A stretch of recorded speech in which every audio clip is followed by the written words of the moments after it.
आत्ता म्हटल्याप्रमाणे कबीर म्हटल्यानंतर कबीराचं जे आध्यात्मिक एकंदर क्षेत्र आहे त्याच्यामध्ये त्याची जी विचारधारा आहे त्याच्याबद्दल आपण आज बोलणार आहोत।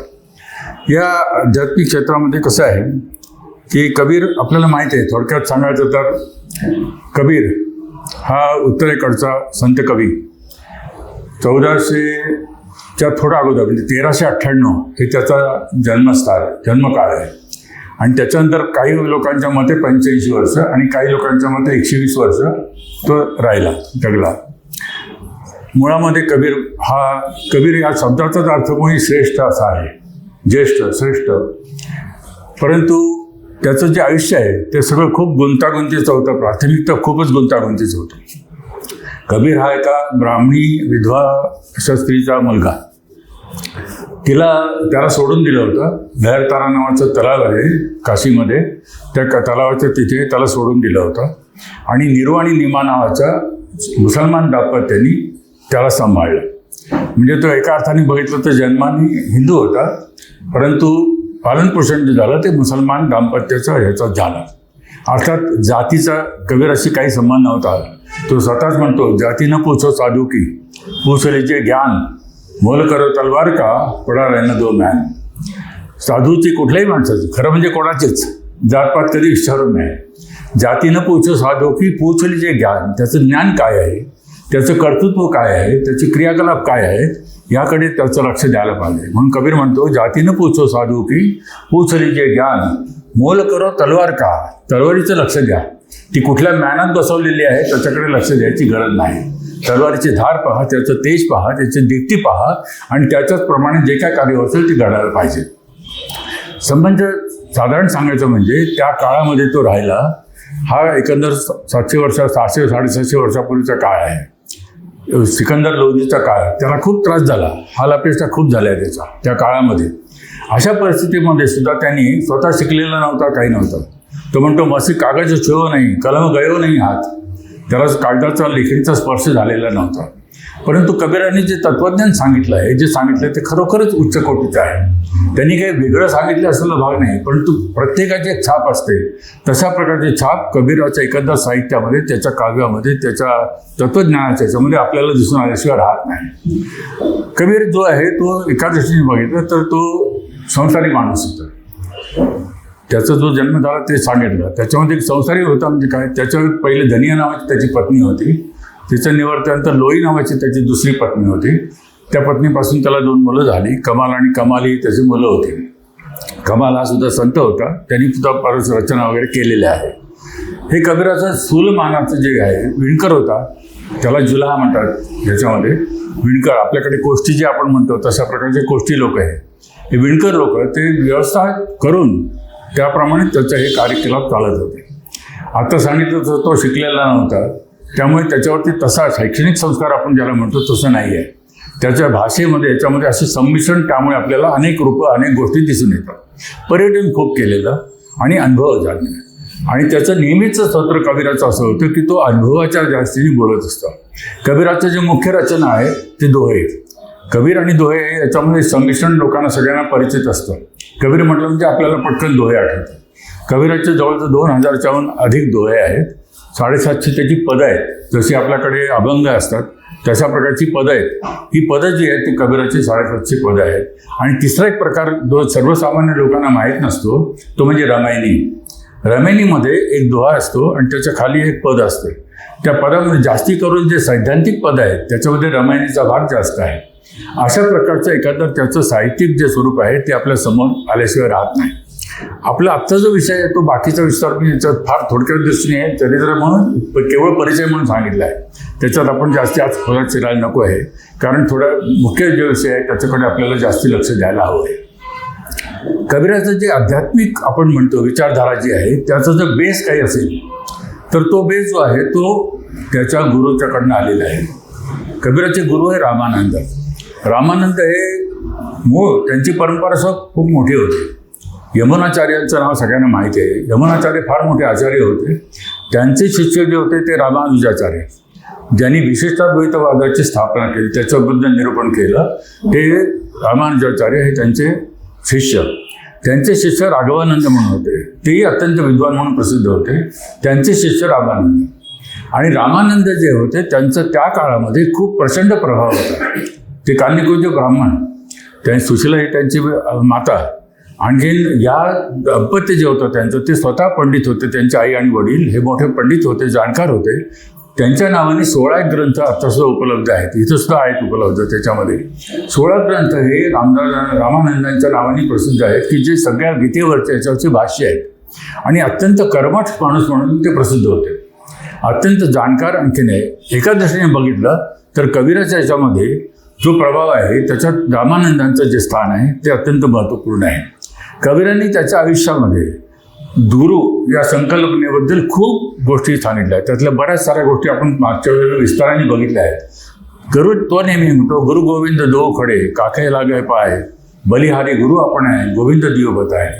गुरु आणि गोविंद जर माझ्यासमोर दोघं एका वेळेला उपस्थित झाले तर मी कोणाला वंदन करायचं, तर प्रथम वंदनाचा जो मान आहे तो मी गुरुंना देईन, कारण गुरुमुळे मला परमेश्वराची प्राप्ती झालेली आहे.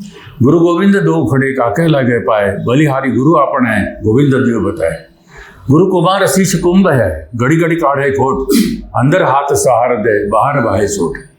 तो म्हणतो गुरु हा सगळा कुंभारासारखा आहे. गुरु कुमार शीश कुंभ है, घडी घडी काढे खोट. फार गब्बतशीर दुआ आहे. गुरु कुमार शीश कुंभ है, घडी घडी काढे खोट, अंदर हात सहार दे, बाहेर बाहेर चोट. गुरु हा कुंभारासारखा आहे. कुंभाराचं चाक आपल्याला हल्ली आता कुंभाराचं चाक वगैरे आपल्याला बसायला येते, पण जे ज्येष्ठ लोक आहेत त्यांना निदान माहिती तरी आहे. तर त्याच्यावरती चाकावरती ते मडकं आहे जे तयार होत असतं, मठ तयार असतो, हे तयार होतं. त्याच्यामध्ये तो एक हात आतमध्ये घातला असतो, वरनं तो थापट असतो, त्याला आकार देत असतो. ही जी खोट आहे ना, ती खोट ते विकृती आहे. निदान आपल्याला माहिती आहे की गुरु या शब्दामध्येच ही गोष्ट आहे. ग आणि र आणि उ हे जे 3 अक्षर वर्ण आहेत त्याच्यामध्ये, तो ग जो आहे तो सिद्धिदायक आहे आणि र जो आहे तो पापहारक आहे. पापहारक म्हणजे काय, ती खोट, ही विकृती जी आहे ती नष्ट करणं. गुरुचं काम हे दुहेरी काम आहे, की जे चांगलं आहे त्याची प्रतिष्ठापना करायची आणि जे खोट आहे, जी विकृती आहे, जे ताज्य आहे त्याला दूर करून टाकायचे. हे गुरुचं काम आहे. ते गुरुचं काम त्याच्यामध्ये गुरु करत असतो. त्याच्यामध्ये आणखीन एक भाव आहे की आतमध्ये जो हात लावलेला आहे तो प्रेमाचा हात आहे. आणि त्यामुळे गुरुची संकल्पना जी कबीराच्या ध्यानी आली त्याच्यामध्ये 2 गोष्टी आहेत की त्या गुरुनी त्याला जेवढं ज्ञान दिलं त्याच्याबरोबर त्याला प्रेमाची दीक्षा पण दिलेली आहे. आणि म्हणतो की कबीर सांगतो की मला त्यांनी तीर मारून सांगितलं, पण त्याच्यामध्ये ती तीर मारताना त्याच्यामध्ये प्रेमाचा सुद्धा अवलेश होता. आणि त्यामुळे तो प्रेमाचा जो भाग आहे तो माझ्या हृदयामध्ये खूप जतन करून मी ठेवलेला आहे. या सगळ्याचा उपयोग कबीराच्या पुढच्या जो पारमार्थिक त्याचा जो एकंदर प्रवास आहे त्या प्रवासामध्ये खूप मोठ्या प्रमाणावर झालेला आहे. एक जास्ती महत्त्वाची गोष्ट आहे, इतर डोळे पुष्कळ आहेत त्याच्या संबंधामध्ये. तो चांगले जे गुरु नाही त्याच्याबद्दल फटकारतो सुद्धा, की त्यांनी त्याच्यामध्ये त्याला सुद्धा फटकार, जसं रामदासांनी फटकारलेला आहे, आपल्या तुकारामांनी फटकारलेला आहे, तशा प्रकारचा तो म्हणतो, जाका गुरु अंधेला चेला खरा निरंध, अंधे अंधा ठेलिया दोन्ही कोप पडंत. अंधा जर गुरु जर योग्य मिळाला नाही तर त्याचा शिष्य हा सुद्धा कधी उपयुक्त ठरत नाही. अंधाळ्याला अंधाळ्यांनी साथ द्यावी आणि दोन्ही खड्ड्यात पडावं, तशा प्रकारची परिस्थिती निर्माण होते. आपल्याला जो आता वेवेचे विषय आहे त्याबद्दल बोलायचं झालं तर एक गोष्ट गमतीशीर आहे. ती गमतीशीर गोष्ट त्याच्या मूळ गुरुचं संकल्पना जी त्याला लागू झाली त्याच्याशी संबंधित आहे. कबीराला हे जे गुरु लागले त्याच्यात कथा अशी सांगतात की ते काशीच्या घाटावरती तिथे झोपलं कबीर, आणि ब्राह्मी मुहूर्तावरती रामानंद जे आहेत ते स्नानाला झाले असताना त्यांचा पाय त्याला लागला आणि ते पाय लागल्यानंतर त्यांनी राम कहे असं म्हटलं. आणि राम कहे जे त्यांनी सांगितलं तो राम मंत्र त्यांनी आपल्याला दिलेला आहे असं समजून, असं मानून कबीरांनी राम हा त्यांच्याकडनं मंत्र घेतला असं त्याची मागची धारणा आहे. त्यावेळी कल्पना कदाचित असेल कबीराच्या मनामध्ये की आपण मुसलमान आहोत, आपले जेवढी परिपक्वता नाही, रामानंदाचं काम मोठं आहे, त्यामुळे आपल्याला शिष्यत्व पत्करू देतील की नाही, त्यामुळे कदाचित तो असा प्रकारचं त्यांनी हे काम केलं असावं. पण पुढे मात्र रामानंदांच्या याच्यामध्ये त्याची जी परंपरा आहे रामानंदाची, जो 500 त्यांचे संत प्रसिद्ध आहेत शिष्यवर्ग, त्या 500मध्ये पहिल्या 10-12मध्ये कबीराचं नाव घेतलं जात होतं.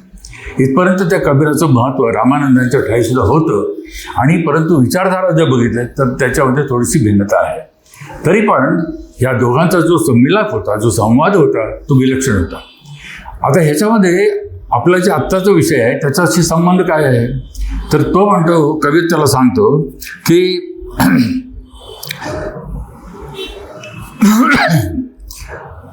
आज मी जो कबीराचा रामाचा मंत्र मला मिळाला, तर त्या मंत्राच्यावरती मला राम काय जे मिळालं, राम हा जो काही मला त्याचा बोध झाला, तर त्याच्यामध्ये तो म्हणतो की त्यांनी मला दिलं खरं, पण गुरुदक्षिणा म्हणून मी त्याला काय द्यायचं, गुरुदक्षिणा म्हणून मी त्याला काय द्यायचं आहे. तर तो म्हणतो काय की क्यालय गुरु संतोषी आहे, हंस रही मन माही. मला त्यांनी दिलं खरं, पण मी त्यांना परतीचं काय देऊ शकत नाही. का देऊ शकत नाही, कारण रामनाम के पट अंतरे देवे के कछ नाही. रामनामाचा जो पद त्यांनी मला दिला, इथं वर्णभेद आहेत, एका ठिकाणी पद शब्द आहे, एका ठिकाणी पट शब्द आहे, पण दोन्ही संयुक्तिक आहेत. रामनाम के पट अंतरे देवे के कुछ नाही. त्याच्यामध्ये तो म्हणतो की क्या दय गुरु संतोषी हंस रही मन माही. मला मी गुरुदक्षिणा काय देऊ शकत नाही, कारण रामाच्या बदल्यामध्ये, रामनामाच्या बदल्यामध्ये काही द्यायचं अशी वस्तू जगामध्ये नाही. आपल्याला आता गमतीशीर भाग म्हणून आता सहज आठवलं म्हणून सांगतो. आता फार सार्कपूजा वगैरेच्या निमित्ताने खूप मंडळी आले होते. त्यावेळेला यांनी आपल्या नरेंद्र मोदींनी सगळ्यांना गीता दिली, आणि ती जेव्हा दिली तेव्हा त्यांनी एक भाष्य केलं, ते फार मार्मिक होतं. ते आता मला सहज आठवलं म्हणून मला सांगायचा मोह होतो की त्यांनी सांगितलं की मी गीता सगळ्या लोकांना देतोय, हे सगळे मोठमोठे राष्ट्रप्रमुख आहेत, त्याच्या प्रतिनिधी आहेत, त्यांच्याजवळ काही नाही असं नाही आहे, सत्ताधारी आहेत सगळे मोठमोठे, पण मी गीता त्यांना देतोय. त्याच्यावरती एक वाक्य त्यांनी फार चांगलं उच्चारलं होतं की घ्या सुटा, श्रेष्ठ असं देण्यासारखं माझ्याजवळ काही नाही. गीतेपेक्षा जास्त श्रेष्ठ असं या लोकांना देण्यासारखं माझ्याजवळ काही नाही. आणि तेवढं बोलून ते थांबत नाही. त्यांचं मोठेपण पण असं आहे की ते म्हणतात ह्याच्यापेक्षा मोठं घेण्यासारखं त्या लोकांच्याकडे पण काही नाही. हे जी गीतेची महती आहे, तशीच रामनामाची महती आहे की त्या क्या द्यायला गुरु संतोषी आहे, मी काय देऊ त्यांना. हे रामनाम जे मला मिळालं आहे, ते रामनाम हा माझ्यासाठी जीवनाचा आधार आहे. आणि त्यामुळे जे जीवन तुमचं परिपक्व करून टाकतं, ज्याच्यामध्ये तुम्हाला चेतना मिळते, ज्याच्यामध्ये तुमचं उत्स्फूर्तता येते, या सगळ्याच्या मध्ये त्यासारखं देण्यासारखं दुसरं काही गुरुला सुद्धा राहत नाही. म्हणून ते गुरुदक्षिणेचं जे व्रत आहे, हंस राही मन माही, ती हौस जी माझी होती ती माझ्या मनातच राहिली असं म्हणतो. हे जे राम त्याला मिळाला, तर त्या रामाचा या पारमार्थिक आपला जो आजचा विषय आहे त्याच्यामध्ये फार मोठं महत्त्व आहे.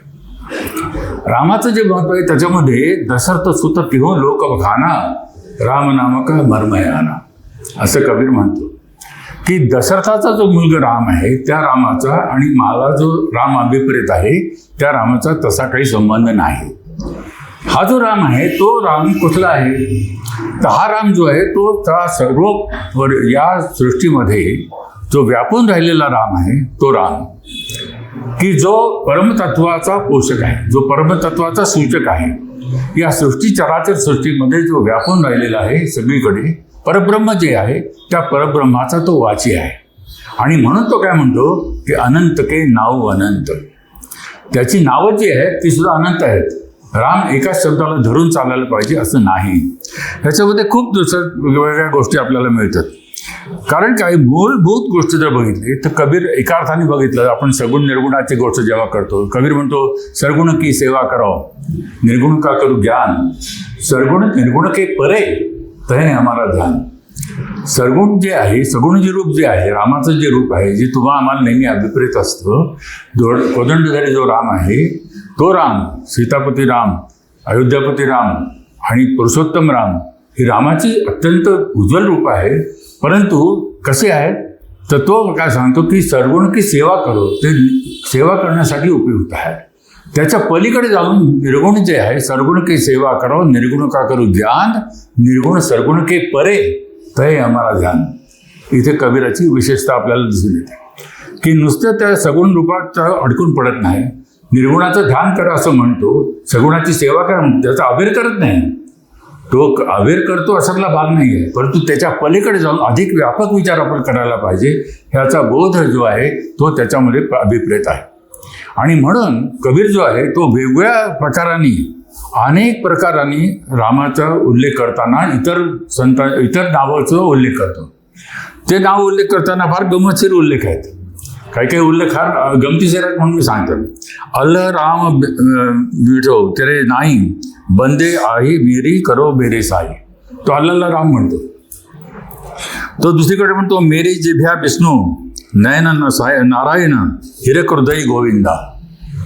माझ्या जिभेवरती जे आहे मेरी जिभ्या विष्णू, माझ्या जिभेवर विष्णू बसलेला आहे. माझ्या जिभेवर विष्णू बसलेला आहे, माझ्या डोळ्यामध्ये नारायण समावलेला आहे आणि हृदय बसे गोविंदा, माझ्या हृदयात गोविंदाचं अधिष्ठान आहे. गोविंद राम कृष्ण सगळ्यात गोकुळ नायक विठ्ठलाचा उल्लेख करतो. तो विठ्ठला म्हणतो विठ्ठलाला. आणि गोविंद नायक विठ्ठला मेरा मन लागा तोही रे, माझं मन तुझ्याकडे लागून राहिलंय म्हणतो. ह्याच्यामध्ये दुसरीकडे साहब मेरा एक आहे दूजा कहा न जाय. साहब मेरा एक आहे दूजा कहा न जाय, दूजा साहब कहूं तो साहब खरा रिसा. माझा साहब जो आहे तो एकमात्र आहे. साहब मेरा एक आहे दूजा कहा न जाय. प्रत्येकाला मी जाऊन साहेब म्हणू शकत नाही. साहेब म्हणजे पिता म्हणू शकत नाही, माझा त्राता म्हणू शकत नाही. आणि मग जसं जर मी केलं तर साहब खरा रिसा आहे. माझा जो खरा साहब आहे तो परमात्मा आहे, तो माझ्यावर रागवेल असं म्हणतो. त्याला तो साहब पण म्हणतो, त्याला तो अल्लाह म्हणतो, त्याला तो केशव म्हणतो, त्याला तो गोविंद म्हणतो. काही काही ठिकाणी तर फार गंमतशीर गोष्टी येतात. काबा बिरी काशी भया राम ही काही रहीमा. तो रहीम पण म्हणतो त्याला. तो म्हणतो राम आणि रहीममध्ये मला काही फरक दिसत नाही, काबा आणि काशीमध्ये मला काही फरक दिसत नाही.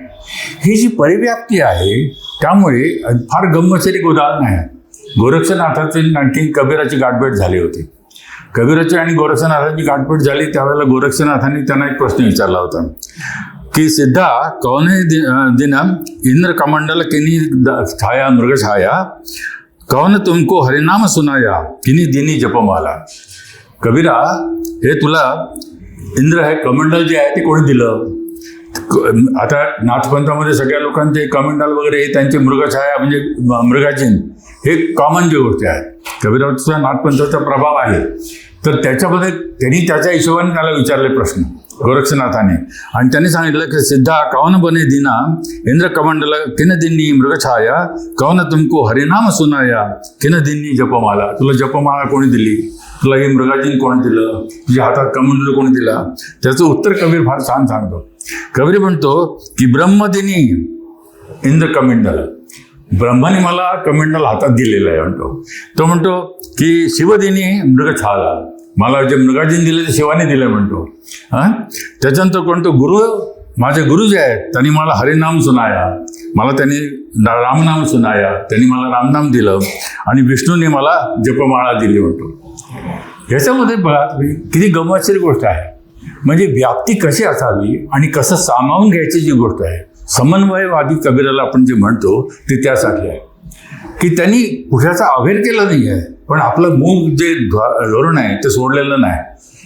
त्यामुळे त्यांनी अल्लाह असेल, राम असेल, रहीम असेल, केशव असेल, विठुला असेल, नारायण असेल, गोविंद असेल, मुकुंद असेल, विठुला, साहब, करतार, पुजारी अनेक नावाने तो संबोधतो. आणि म्हणून तो म्हणतो की अनंत के नाव अनंत. मी जर त्या अनंताची पूजा करायची तर असं कशाला करायचं आहे. आणि तो सुद्धा सांगतो गुरु माझा कसा आहे, अनंत लोचन उघाडिया अनंत दिखावणा. सद्गुरु की महिमा अनंत, अनंत किया उपकार, लोचन अनंत उघाडिया अनंत दिखावणा. सद्गुरूची महिमा जशी अनंत आहे तशी ती अनंत काय आहे, कारण त्यांनी माझे डोळे उघडून दिले. कुठले डोळे, नुसते चक्षु नव्हे. अनंत लोचन उघाडिया, हे दोन डोळे पुरेसे नाही आहे. मूर्तीला पाहायला ठीक आहे, अमुक याची पूजा करायला हा दोन हात पुरेसे आहेत, पण तो सहस्त्रबाहू आहे, सहस्त्र अनेक बाहू आहेत, कोट्यावधी त्याचे हात आहेत, कोट्यावधी त्याचं रूप आहे, त्याचे अनंत रूप आहेत. आणि मग त्यात मला गुरुंनी काय दिलं, अनंत लोचन उघाडिया, कारण मला अनंताचं दर्शन घडवून आणायचं आहे. हा जो रामाप्रतीचा भाव आहे तो कबीराचा मूळ जे आपण म्हणतोय त्याची पारमार्थिक जी वाटचाल आहे त्याच्यामध्ये या गोष्टीला अनन्यसाधारण असं महत्त्व आहे. आता मी काल आता मगाशी म्हटलं की काही पदं जी आहेत त्याच्यामध्ये एक नमुन्याचं पद म्हणून आता मी घेणार आहे, तुमची परवानगी असेल तर. कारण एरवी मी असं कधी करत नाही म्हणून मी जरा ट्रायल म्हणून घेते. आज गंमत अशी आहे की हे जे राम आहे त्या रामाशी त्याचा संबंध कसा आहे इतर वेळेला तेवढं विस्ताराने बोलता येत नाही. म्हणून हे पद जे आहे ते माझ्या दृष्टीने खूप महत्त्वाचं वाटतं मला. आणि त्याच्या अंगाने आपण जर गेलो तर ह्या गोष्टीचा संबंध कसा आहे ते त्यांनी खूप चांगल्या दृष्टीने पाहिलं आहे. पद आपल्याला कदाचित माहिती आहे, खूप प्रसिद्ध आहे. दुलहिनी गावो हो मंगलाचार, दुलहिनी गावो हो मंगलाचार, हम घरी आए हो राजा राम भरतार. रामदेव मेरे पाहुने आए, मैं जौवन में माती, शरीर सरोवर भेद करे हों ब्रह्मा वेद उचार. रामदेव संग भावरी लेहू धनी धनी भाग हमार. सुर 33 कौतिक आए मुनिवर सहस 88. कहे कबीर हम ब्याही चले हैं पुरुष एक अविनाशी. अप्रतिम पद आहे. अप्रतिम पद अशासाठी आहे की त्याचा जो स्पॅन आहे ना तो बघण्यासारखा आहे, त्याची जी व्याप्ती आहे ती बघण्यासारखी आहे. तो काय म्हणतो, दुलहिनी गावो मंगलाचार. दुलहिनी दुल्हन, आपल्या इथे दुल्हन साडी सेक्टर, तर दुल्हन हे दुल्हन जी आहे ती सुवासिनी, सौभाग्यवती. आपण म्हणतो वधूला असं म्हणतो की हे सौभाग्य कांक्षिणी आहे. हे जे आहे ना त्याच्यामध्ये प्रत्येक शब्द यातला जो आहे ना तो अत्यंत मोलाचा शब्द आहे. दुलहिनी गावो मंगलाचार. दुलहिनी ह्या ज्या सौभाग्यवती आहेत, या ज्या सुवासिनी आहेत, त्या सुवासिनींनाच का मंगलाचार करायचा. आपल्याकडे आपण म्हणतो की बा सौभाग्यवती त्या दुसऱ्यांनी त्यांनी कुंकू लावा, अमुक लावा. त्याच्यामागे फार मोठी धारणा आहे की त्यांनी सौभाग्य ज्याच्या ठाई आहे त्यांनी तो आनंद, मिलनाचा जो आनंद आहे, नवऱ्याचपणाचा जो आनंद आहे, सहजीवनाचा जो आनंद आहे तो अनुभवला आहे. अशी अनुभूती ज्यांना प्राप्त झाली त्या लोकांनी नवीन येणाऱ्याला तशा प्रकारचा जर आशीर्वाद द्यायचा असेल तर तो अनुभूतीजन्य आशीर्वाद आहे. आणि म्हणून त्यांच्याकडनं असं मंगलाचरण होणं हे जास्ती महत्त्वाचं आहे. ह्याच्यामध्ये गंमत आहे. जे अबोध आहे त्यांनी तुम्हाला काहीतरी सांगणं हे चुकीचं आहे. माझ्यासारख्या माणसांनी कबीरवरती बोलणं आहे अबोधत्वाचं लक्षण आहे, पण एखाद्या जाणकार माणसांनी त्याच्याबद्दल बोलणं हा योग आहे, हा चांगला योग आहे. तसंच हे आहे दुलहिनी गावहू मंगलाचार. दुलहिनी गावहू, गा तुम्ही काय करा, मंगलाचार, मंगल गीत गा. आजकाल आता तुम्ही ह्या सगळं पद ऐकताना एक सगळं विवाहाचा एखादा कार्यक्रम असेल तो डोळ्यासमोर आणा. तुम्ही फोटोग्राफी कराल तिथे जातात तेव्हा ते लक्षात घ्या की विवाह सगळं त्याचं जे रूपक आहे ते सगळं रूपक इथे मांडलंय त्यांनी. त्याच्यामध्ये आता बघा हल्लीचे रूप परत, आता पूर्वीच्या काही 5-5 दिवस लग्न चालायचे, मध्ये ते कमी झालं, आता परत वाढत चाललंय. आता संगीताचा कार्यक्रम वेगळा, त्याच्यानंतर मेहंदीचा कार्यक्रम वेगळा, त्याच्यामध्ये संगीताच्या कार्यक्रमामध्ये परत नवरा नवरी जे होणारे असतात ते सुद्धा एकत्र येऊन बसून काय वाटेल ते निक्षेप करून नाच गाणी करतात. हे जे सगळं 5 दिवसाचा कार्यक्रम झाला, त्याच्यामध्ये वांगनिश्चय आला, त्याच्यामध्ये आला, त्याच्यात गोष्टी आल्या, हे सगळं लग्नाचं जे वातावरण आहे ते सगळं वातावरण या इथे तुम्हाला दिसून येईल. फार गंमतशीर वातावरण आहे. तो म्हणतो काय की दुलहिनी गावो मंगलाचार. अशी मंगलगीतं जे तुम्ही आहे ते तुम्ही गा. कोणी गायचं आहे तर दुलहिनींनी, त्या सुवासिनींनी ते गायचं. हम घरी आए हो राजा राम भरतार. माझ्या घरी राजा राम भरतार आलेला आहे. राजा आहे तो. राजा राम का म्हटलं, राजा आहे. त्यावेळेचं लक्षात घ्या. आता लोकशाहीत आपण राहिलो, पण त्यावेळेच्या काळ, कुठल्याही काळामध्ये जर पूर्वीच्या काळी भेटलं तर राजा सर्वश्रेष्ठ, तो सर्वशक्तिमान, तो सत्ताधारी. मग हा जो आहे सर्व सृष्टीचा जो नियंता आहे तो सर्वसत्ताधीशच आहे. हम घरी आए हो, माझ्या घरी आलाय. कोण आलाय, राजा राम भरतार. तो राजा राम जो आहे तो भरतार, हा भरतार म्हणून नवरा म्हणून माझ्याकडे येत आहे. भरतार शब्द सुद्धा फार गंमतशीर आहे. हे जे लोक शब्द वापरतात ना त्यांची गंमत फार वेगळी असते. जो भरण पोषण करतो तो भरतार. भरतारचा शब्दाचा अर्थच मी असा आहे की जो भरण पोषण करून देतो तुम्हाला तो त्यांचा भरतार आहे. असा जो भरतार आहे तो, अरे या सृष्टीचं भरण पोषण कोण करणार आहे, तो राम आहे. आणि तो राम जो आहे तो सगळ्या सृष्टीचा करता धरता नियंता असा जो परमेश्वर राम तो माझ्या घरी आला आहे. कशासाठी, माझा नवरा बनून. आम घरी आए हो राजा राम भरतार. तन रत करी है बन रत करी हो पंचतत्व बाराती. हा स्पॅन कसा वाढत चाललाय जरा बघण्यासारखा आहे. तन रत करी मैं, माझं शरीर जे आहे ते मी रत केलेलं आहे. आणि तन रत करी मैं मन रत करी हो. या दोन्हीची सांगड घालणं फार महत्वाचं आहे. विवाहासाठी ते उत्सुक आहे. कोण उत्सुक आहे, कबीर नाही, राम. राम तिकडे आहे आणि इकडे हातातला राम आहे, दोन्हीकडे राम आहे. आपण राम राम म्हणतो की नाही, तोही राम आणि मीही राम. तुझ्यातल्या रामाला माझ्यातल्या रामाचा नमस्कार. माझं जे आत्मतत्व आहे ते आत्मतत्व जे आहे ते कबीर, आणि पुढे जो आहे तो राम, ते परमतत्व आहे, त्याच्याशी सांगड आहे, त्याचा हा विवाह आहे. मग तनरत करी मैं मनरत करू. जी युवती आलेली आहे ती युवती केवळ शरीराने आली आहे का? नाही, मनाने पण आलेली आहे. हे वरवरचं लग्न नाही आहे, हे नुसतं शारीरिक संबंध नाही आहे. विवाह हा इतर लोकांच्या मानाने शारीरिक संबंधाचा भाग असू शकतो. पूर्वीच्या आपल्या याच्यामध्ये शरीर संबंध हे लग्नासाठी शब्द वापरत असत. तो शरीर नुसता संबंध नाही आहे, तो मनाचा संबंध आहे. अजून खोली आली त्याच्यामध्ये. ते तनरत करी मनरत करी. मी शरीर अर्पण करण्यासाठीच आले नाही, माझ्या मनाने पण मी ते आलेले आहे.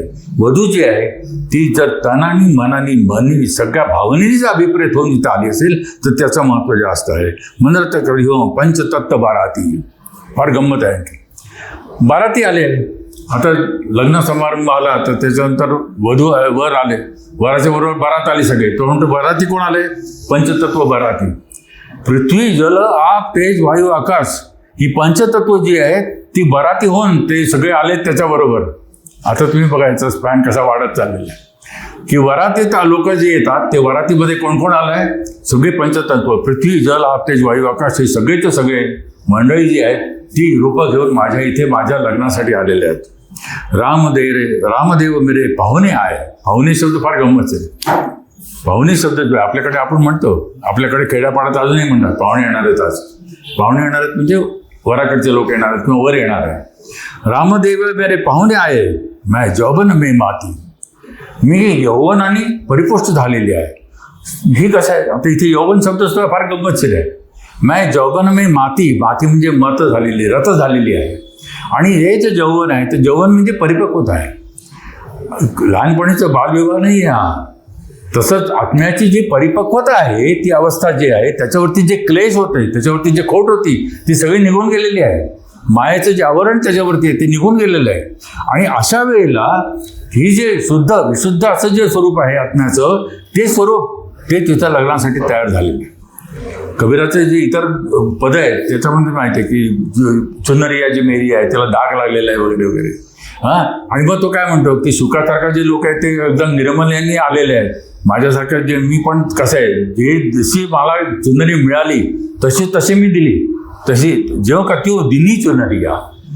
हे जे आहे शुद्धतेचं रूप आहे. तर ही शुद्धतेची रूप केव्हा येईल? परिपक्व अवस्थेमध्ये येईल.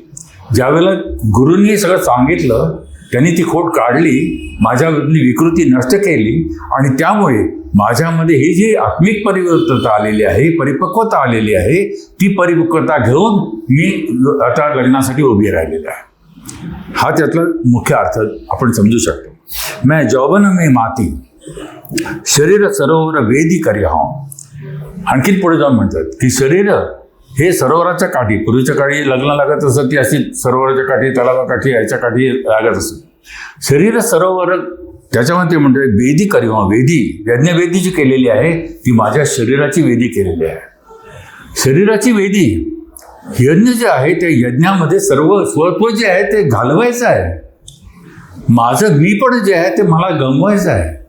आपण म्हणतो की लग्न आपल्या साधारण घरात सुद्धा आपण म्हणतो की लग्न तुझे सासरे गेलीस की तो इथले राहिली नाहीस. तेच तुझं घर, तेच तुझं काय अगदी तुझ्या आणखी टोकाला बोलायचं म्हणजे तू तशीच जा, परत तुझं येऊ शकत नाही वगैरे वगैरे वगैरे. तर हे जे काय आहे ना, हे जे समर्पणाचा भाव आहे तो समर्पणाचा भाव त्याच्यामध्ये आहे की हे जे यज्ञवेदी आहे, यज्ञवेदीला महत्त्व आहे. नुसतं वरमालेला आपल्याकडे विवाहाला महत्त्व नाही आहे. ती वेदी आणि सप्तपदी या दोन गोष्टींना महत्त्व आहे की त्याच्यामध्ये त्या यज्ञाच्या साक्षीने जे तुमचा विवाह होतो त्या साक्षीला महत्त्व आहे. आणि त्याच्यामध्ये समर्पणाचा भाव आहे तो सगळ्यात मोठा आहे. शरीर सरोवर वेद करून ब्रह्मा वेद उच्चार. आता हे माझं लग्न लागतंय त्यावेळेला वेदाचा उच्चार करण्यासाठी कोण आलाय? साक्षात ब्रह्मदेव आलाय.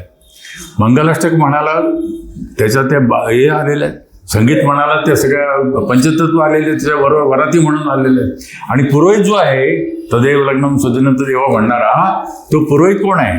साक्षात ब्रह्मा आलेला आहे. माझ्या लग्नासाठी.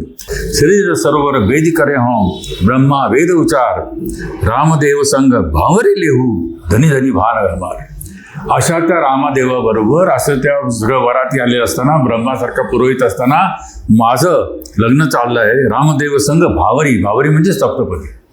ही सप्तपदी जी आहे ते माझं चालू आहे. आता सप्तपदी आणि होम जे आहे ते कसं आहे, इदम न मम, माझं मी पण जे आहे ते राहिलं नाही आता काही. मी समर्पणाच्या भावनेने इथे आलेले आहे. आत्मा जो आहे त्या परमतत्वामध्ये विलीन होणार आणि त्या प्रकारचं ते संमेलन आहे आणि एकरूपता त्याच्यामध्ये निर्माण होणार आहे. तर ह्याच्यातला तो भाग आहे. रामदेव संग भावरे लिहू, म्हणून धनी धनी भाग्य हमार. माझं भाग्य आहे, ह्याच्यासारखं दुसरं भाग्यच नाही हो. धन्य झालो, एकदा धन्य नाही, धन्य धन्य झालो. म्हणून ते धन्य शब्दाचा पूर्णोच्चार आहे. ही सुद्धा गंमत आहे. धनी नुसतं धनी भाग्य हमार नाही, धनी धनी भाग हमार. माझं खरोखर धन्य धन्य झाले आहे. सूर तैतीस कौतिक आहे. मग याला आले कोण? लग्न समारंभात मित्रमंडळी आहेत, तुमच्यासारखा गोतावळा आलाय तिथे, तर ते लग्न समारंभ होणार. तो म्हणतो सूर तैतीस कौतिक, 33 कोटी देवता या माझ्या लग्नासाठी मित्रमंडळी म्हणून जमा झालेले आहेत. 33 कोटी देव आलेले आहेत. मुनीवर सहज 88,000 मुनी हे माझ्या लग्नाला उपस्थित झालेले आहेत म्हणतो. हा जो लग्न सोहळा आहे त्याच्यासाठी 33 कोटी देव. कोटी म्हणजे आपल्याला माहिती आहे, कोटी म्हणजे पद्धत, प्रकार. 33 कोटी म्हणजे 33 करोड असं नाही आहे. 33 कोटी देव आहेत. त्या 33 कोटी देवांचं विश्लेषण आपल्याला पुष्कळ ठिकाणी मिळतं. तर हे 33 कोटी, 33 प्रकारचे सर्व देव माझ्यासाठी तिथे उपस्थित राहिलेले आहेत. आणि 88,000 अशा प्रकारचे मुनी ज्यांना अत्यंतिक महत्त्व आहे, जे त्याच्यामध्ये सावध राहिलेले आहेत, ते सर्व तिथे उपस्थित आहेत. जे मुनी सुद्धा कोणाला म्हणतात? गीतेमध्ये फार चांगलं मुनी शब्दाचा अर्थ दिलेला आहे त्यांनी. त्याच्यामुळे गीतेच्या दुसऱ्या अध्यायात आहे ते 56 का 55 ओवी आहे, त्याच्यामध्ये त्याच्यात फार सुंदर अर्थ दिला आहे. आणि त्यांनी सांगितलं की ध्यानधारणा करणं जे आहे तेच मुनी. कोणालाही मुनी म्हणायचं नाही. ध्यानधारणा करणारे जे स्थितप्रज्ञ आहेत ते मुनी. ज्यांची प्रज्ञा स्थित झाली आहे ते स्थितप्रज्ञ. स्थितप्रज्ञ झालं म्हणजे काय? प्रज्ञा ज्यांची आहे, बुद्धीचा विचार आहे, तो एका ठिकाणी जाऊन स्थिर होणार. स्थिर होणं नेहमी वाईट असतं. पाणी साचलं की ते गडूळ होतं, खराब होतं. बहता पाणी निर्मला, वाहतं पाणी हे सगळं चांगलं आहे नेहमी. बुद्धी चालित असली पाहिजे. मग स्थितप्रज्ञ काय म्हटलं? त्याचं कारण असं आहे की आता जाणण्यासारखं काही राहिलंच नाही, अशी जी अवस्था आहे ती स्थितप्रज्ञाची अवस्था आहे. स्थित झाली प्रज्ञा, जिथे त्याचा उत्थान उन्नयन होत असता अशा टोकाला पोहोचले की त्याच्या पुढे टोकाला जाणण्यासारखं काही राहिलंच नाही. आणि म्हणून तिथे ते स्थित झालेली आहे. सर्वोच्च स्थानावरती ती पोहोचलेली आहे. हिमालयाच्या टोक्यावर पोहोचल्यानंतर अजून मला कुठेतरी चढायचं आहे ही भावना राहायचं कारणच नाही आहे. आणि म्हणून अशा ठिकाणी जो जातो तो तिथे स्थित होऊ शकतो. त्याला स्थितप्रज्ञ म्हणतात. त्याला आपल्या त्याच्यामध्ये मुनी म्हटलेलं आहे. कोणी आपल्याकडे कधी आपण मुनीवर कोणालाही म्हणतो तसे बरोबर नाही. ही जी स्थितप्रज्ञ अवस्था आहे ती मुनीची अवस्था आहे. आणि ते परमार्थाचे जे शोधक आहेत, जे अशा प्रकारचे उच्च कोटीला पोहोचलेले आहेत, ज्यांचं परमार्थी रूपाने तिथे पोहोचलेले आहेत, असे मुनीवर. आणि ते किती? 88,000. असे सगळे मुनीवर आत्तापर्यंत हे सगळे माझ्या लग्नाला जमा झालेले आहेत. सूरत आहे तिचं कौतिक, मुनीवर सहज 88 कहे कबीर हम ब्याही चले हैं. मी लग्नाला निघालेले आहे. मी आता लग्न करून सासरी चालले आहे. हम ब्याही चले हैं. माझं लग्न होऊन मी आता सासरी निघाले आहे. कोणाशी लग्न झालं? पुरुष एक अविनाशी. किती केवढा स्पॅन आहे तुम्ही बघा, गंमतशीर आहे. पुरुष एक अविनाशी. ते पुरुष आहे. नुसता पुरुष स्त्रीमधला पुरुष नाही आहे. पुरुष सोक्तामधला पुरुष आहे. पुरुष आणि प्रकृती तुमच्या कविता आहेत त्याच्याबद्दलच्या, फार सुंदर कविता आहेत त्या, मला अजून स्मरणात आहे. पुरुष आणि प्रकृतीबद्दल त्यांनी खूप छान विवेचन केलं. अशा प्रकारच्या पुरुष सहस्र त्याची आख आहेत. पुरुष सूत्रामध्ये दिले सहस्रशीर्षा पुरुषा है ना. सहस्राक्षर सहस्रपाद, त्याचे पाद 1000 आहेत, त्याचे हात 1000 आहेत, त्याचे पाय 1000 आहेत. 1000 म्हणजे काय हो? आपण विष्णू सहस्रनाम म्हणतो. 1000 सहस्र नावं काय? अहो, जुन्या काळामध्ये जे नावं होती, सहस्र हा शब्द त्यावेळेला खूप मोठा होता. आजकाल काय झालंय, 14,000 कोटीचे इतका दिले, 50-25,000 कोटी इकडे झाले. त्यामुळे त्या संख्येला आता महत्त्व राहिलं नाही. पण जुन्या काळातल्या लोकांना, आमचं लहानपणी लक्षाधीश आहे म्हणजे खूप मोठा, कोट्याधीश म्हणजे फारच झालं. हां, मग सहस्र हे जे आहे, सहस्र विष्णू सहस्रनाम म्हणजे केवळ विष्णूचे सहस्र नाव आहेत असा अर्थ नाही. त्याची नावं अनंत आहेत. कबीरदासचे अभिप्रेत आहे ना, अनंत काही नावं अनंत. ते खूप खूप खूप खूप सांगायचं म्हणजे सहस्र. जसं आपण म्हणतो ते, जसं कुसुमावतीबाईंनी सांगितलं त्याच्यामध्ये कसं आहे की 18 विश्वे दारिद्र्य, 18 विश्वे नाही आहे, ते 18 विषय दारिद्र्य. ते 18 विषय म्हणजे हे हाताची 10 बोटं, पायाची 10 बोटं, हे 20, हे पूर्वीचं गणनाचं माप होतं लोकांच्याकडे. आणि अशा प्रकारे 12 महिने ज्यांचं दारिद्र्य आहे ते 18 विषय, म्हणजे 360 दिवसाचं दारिद्र्य म्हणजे कायम दारिद्र्य. म्हणून ते दारिद्र्य असं त्याचा अर्थ होतो. तसंच इथे आहे की सहस्र म्हणजे अनंत. इथे सहस्राचा अर्थ शाब्दिक अर्थ घ्यायची गरज नाही. तर त्याच्यामध्ये काय, कबीर हम भाई चले हैं पुरुष एक अविनाशी. हा जो पुरुष आहे तो पुरुष की जो अनंत आहे तो अनंत, आणि तो काय आहे, एक बेवा आहे. साहब मेरा एक आहे दूजा कहा न जाए. दूजा साहब जो कहूं साहब खरा दिसता आहे, मगाशी म्हटलं तसं की याच्यामध्ये तो एकमेव आहे. दुई जगदीश कहाँ से आ गए, कौन किसने भरमाया. तुला काय भ्रम निर्माण झालेला आहे, कशासाठी 2-2 हाय, इकडे शंकर पण आहे, तिकडे गणपती पण आहे, तिकडे दहा पण आहे, अनंत रूप. सोयीसाठी ठीक आहे, पण त्याच्यामध्ये झगडे पण खूप आहेत. मग शिव वैष्णववाद आहे नाही का, मग माझा शैव पंथाचा आहे, मी आडवं गंध लावतो, मी उभं गंध लावतो, मग त्याच्यावर वाद आहे. एकेश्वरवाद हा त्या दृष्टीने वादाचं उत्पन्न करण्यासाठी नाही. हा खरोखरच तो एकच आहे आणि एकच असायला पाहिजे. हो, आर्किटेक्ट जो आहे, बिल्डिंग निर्माण करा, तो एकच असायला पाहिजे. आपल्याकडे साधी म्हण आहे, सो कमी को स्पॉइल विभ्रात. 10 जर एकत्र आले तुमचं स्वयंपाक करताना तर ते अन्नाची नासाडीच होणार ना. तसं हे नियंता जो आहे, ह्या नियंताकडे व्यवस्थापनाच्या साठी पुष्कळ लोक लागतात. आपल्याकडे जो ब्रह्मचर्य वर्ष आहे, ब्रह्मा विष्णू महेश आपण म्हणतो, उत्पत्ती स्थिती लय म्हणतो. ब्रह्माची रूपं नाही आहेत, ब्रह्माचे असिस्टंट आहेत, पण ब्रह्माचे अवतार नाही आहेत. शिवाचा अवतार नाही. विष्णू तो जर नष्ट करणारा असेल, विष्णू नष्ट करण्याला एखादा पुरतो. एखादी गंजी आहे त्याला आग लावायची तर एक काडी पुरेशी असते. पण जर व्यवस्था करायची असेल, 10 खुर्च्या लावायच्या आहेत, 50 ठिकाण जायचं आहे, हे इथे फोटोग्राफर पण पाहिजे, इथे माईकवाला पण पाहिजे, मग त्याला 10 लोक पाहिजेत. मग विष्णूचे अवतार आहेत, कारण तो व्यवस्थापक आहे. तर ही जी काय गंमत आहे, ती सगळी गंमत जी आहे त्याच्यामध्ये आली. तो पुरुष जो आहे तो एकमेव आहे. हा सृष्टीचा नियंता जो आहे तो एकमेव आहे आणि तो एकच आहे. आणि तो कसा आहे, अविनाशी. तो अजर आहे, तो अमर आहे, तो अविनाशी आहे, तो कधी नष्ट होणार आहे. आणि म्हणून माझं जे आत्मतत्व आहे ते आत्मतत्वाचा अशा माणसाच्या, अशा गोष्टीची, अशा तत्वाशी हे संमेलन आहे. आणि म्हणून त्यांच्या हिशोबाने जो राम आहे, तो राम जो आहे तो केवळ दशरथाचा मुलगा राम नाही, तर तो राम जो आहे तो या चराचर सृष्टीचा जो नियंता आहे, जे परब्रह्म आहे, त्या परब्रह्माचा वासी आहे. इथे लग्न जे आहे तर त्यांच्या हिशोबाने करार नाही आहे.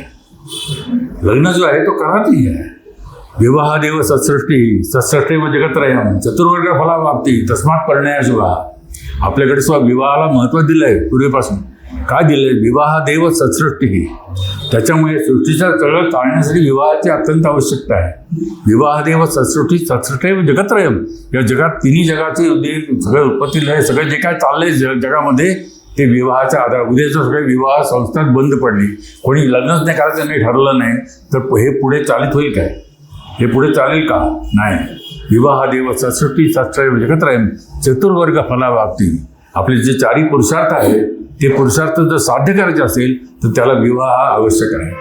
चतुर्वर्ग फलावाप्ती तस्मात परिणया शुभा. परिणय जर शुभ मानला आहे तो त्याच्यासाठी शुभ मानला आहे. जसे शरीर माध्यम खलु धर्म साधन. आपलं शरीर जे आहे ते हे सगळं काम करायला, मला बोलायचं आहे, शक्ती आहे. कबीराचं जरी गुणवर्णन करायचं असेल तरी वाणी आहे पाहिजे, त्यासाठी शरीर आहे. ही शक्ती जी आहे ना ती त्याच्यासाठी आवश्यक आहे. तर त्यामुळे शरीर जसं माध्यम म्हणून आहे, साधन म्हणून आहे, तसं विवाह हे या सगळ्या गोष्टीसाठी साधन आहे.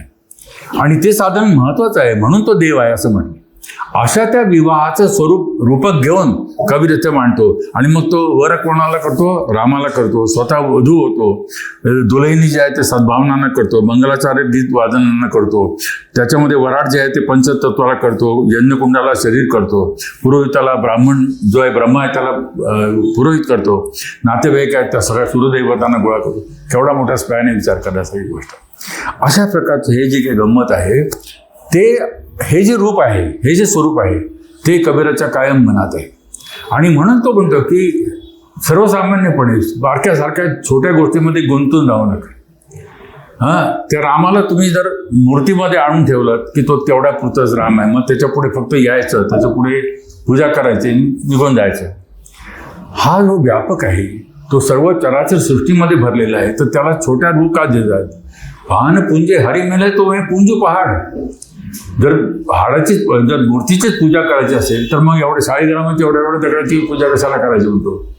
तर मग पहाडची तरी पूजा करतो ना, मग निदान त्यातलं त्यात मोठं तरी रूप घेऊ. पाहन पुंजे हरी मिळाय तो पुंजू पहाड. आणि याची जरूर नाही आहे हे त्याचं म्हणणं आहे. मग त्याचं म्हणणं काय आहे की हे जे सगळ्या चराचर सृष्टीमध्ये जे परमतत्व भरून राहिलेलं आहे ते आणि आपल्यामध्ये जे तत्व आहे संमिलन आहे ना, आत्मा आणि परमात्म्यात मिलन आहे ना, तर हाच सगळा विषय आहे. अध्यात्म म्हणजे दुसरं काय आहे? एवढंच आहे. मग हे जे अध्यात्म आहे त्याच्यामुळे तो काय म्हणतो? मोको का ढूंढे मध्ये मैं तो तेरे पास में, नहीं खाल में, नहीं पूछ में, ना अड्डी न मास में, ना मैं देवल, ना मैं मस्जिद, ना काबे कैलाश में, खोजी हो तुरंत मिली हाँ पलभर की तलाश में, काय कबीर सुनो भाई साधो सब साधो की सास में. कुठे जातो बाबा? सगळं काशी बिशी सगळं इथंच आहे रे.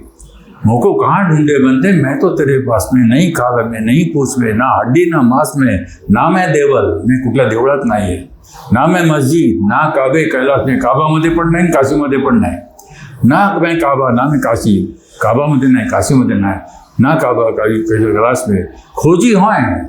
जर तुला शोधच घ्यायचा असेल ना तर तुरंत आहे मिली हो, तात्काळ तुम्हाला मिळू शकते. कारण काय? तुझ्याजवळच आहे, कशाला बाहेर जायची गरज नाही. तुझं जे आत्मतत्व आहे ते त्या परमतत्वाचाच अंश आहे. या आत्मतत्वाचा आणि त्या परमतत्वाचं संमिलन हे आवश्यक आहे आणि तेच तुझं अंतिम ध्येय आहे, अंतिम उद्दिष्ट आहे. म्हणून साठी तो म्हणतो की मग त्याच्यासाठी उदाहरण पण देतो, छान गमतीशीर उदाहरण देतो. तो एका ठिकाणी म्हणतो जल में कुंभ है, कुंभ में जल है, बाहर भीतर पाणी पाणी, फूट कुंभ जल जलही समाना, येऊ तथ्य कथो ज्ञानी.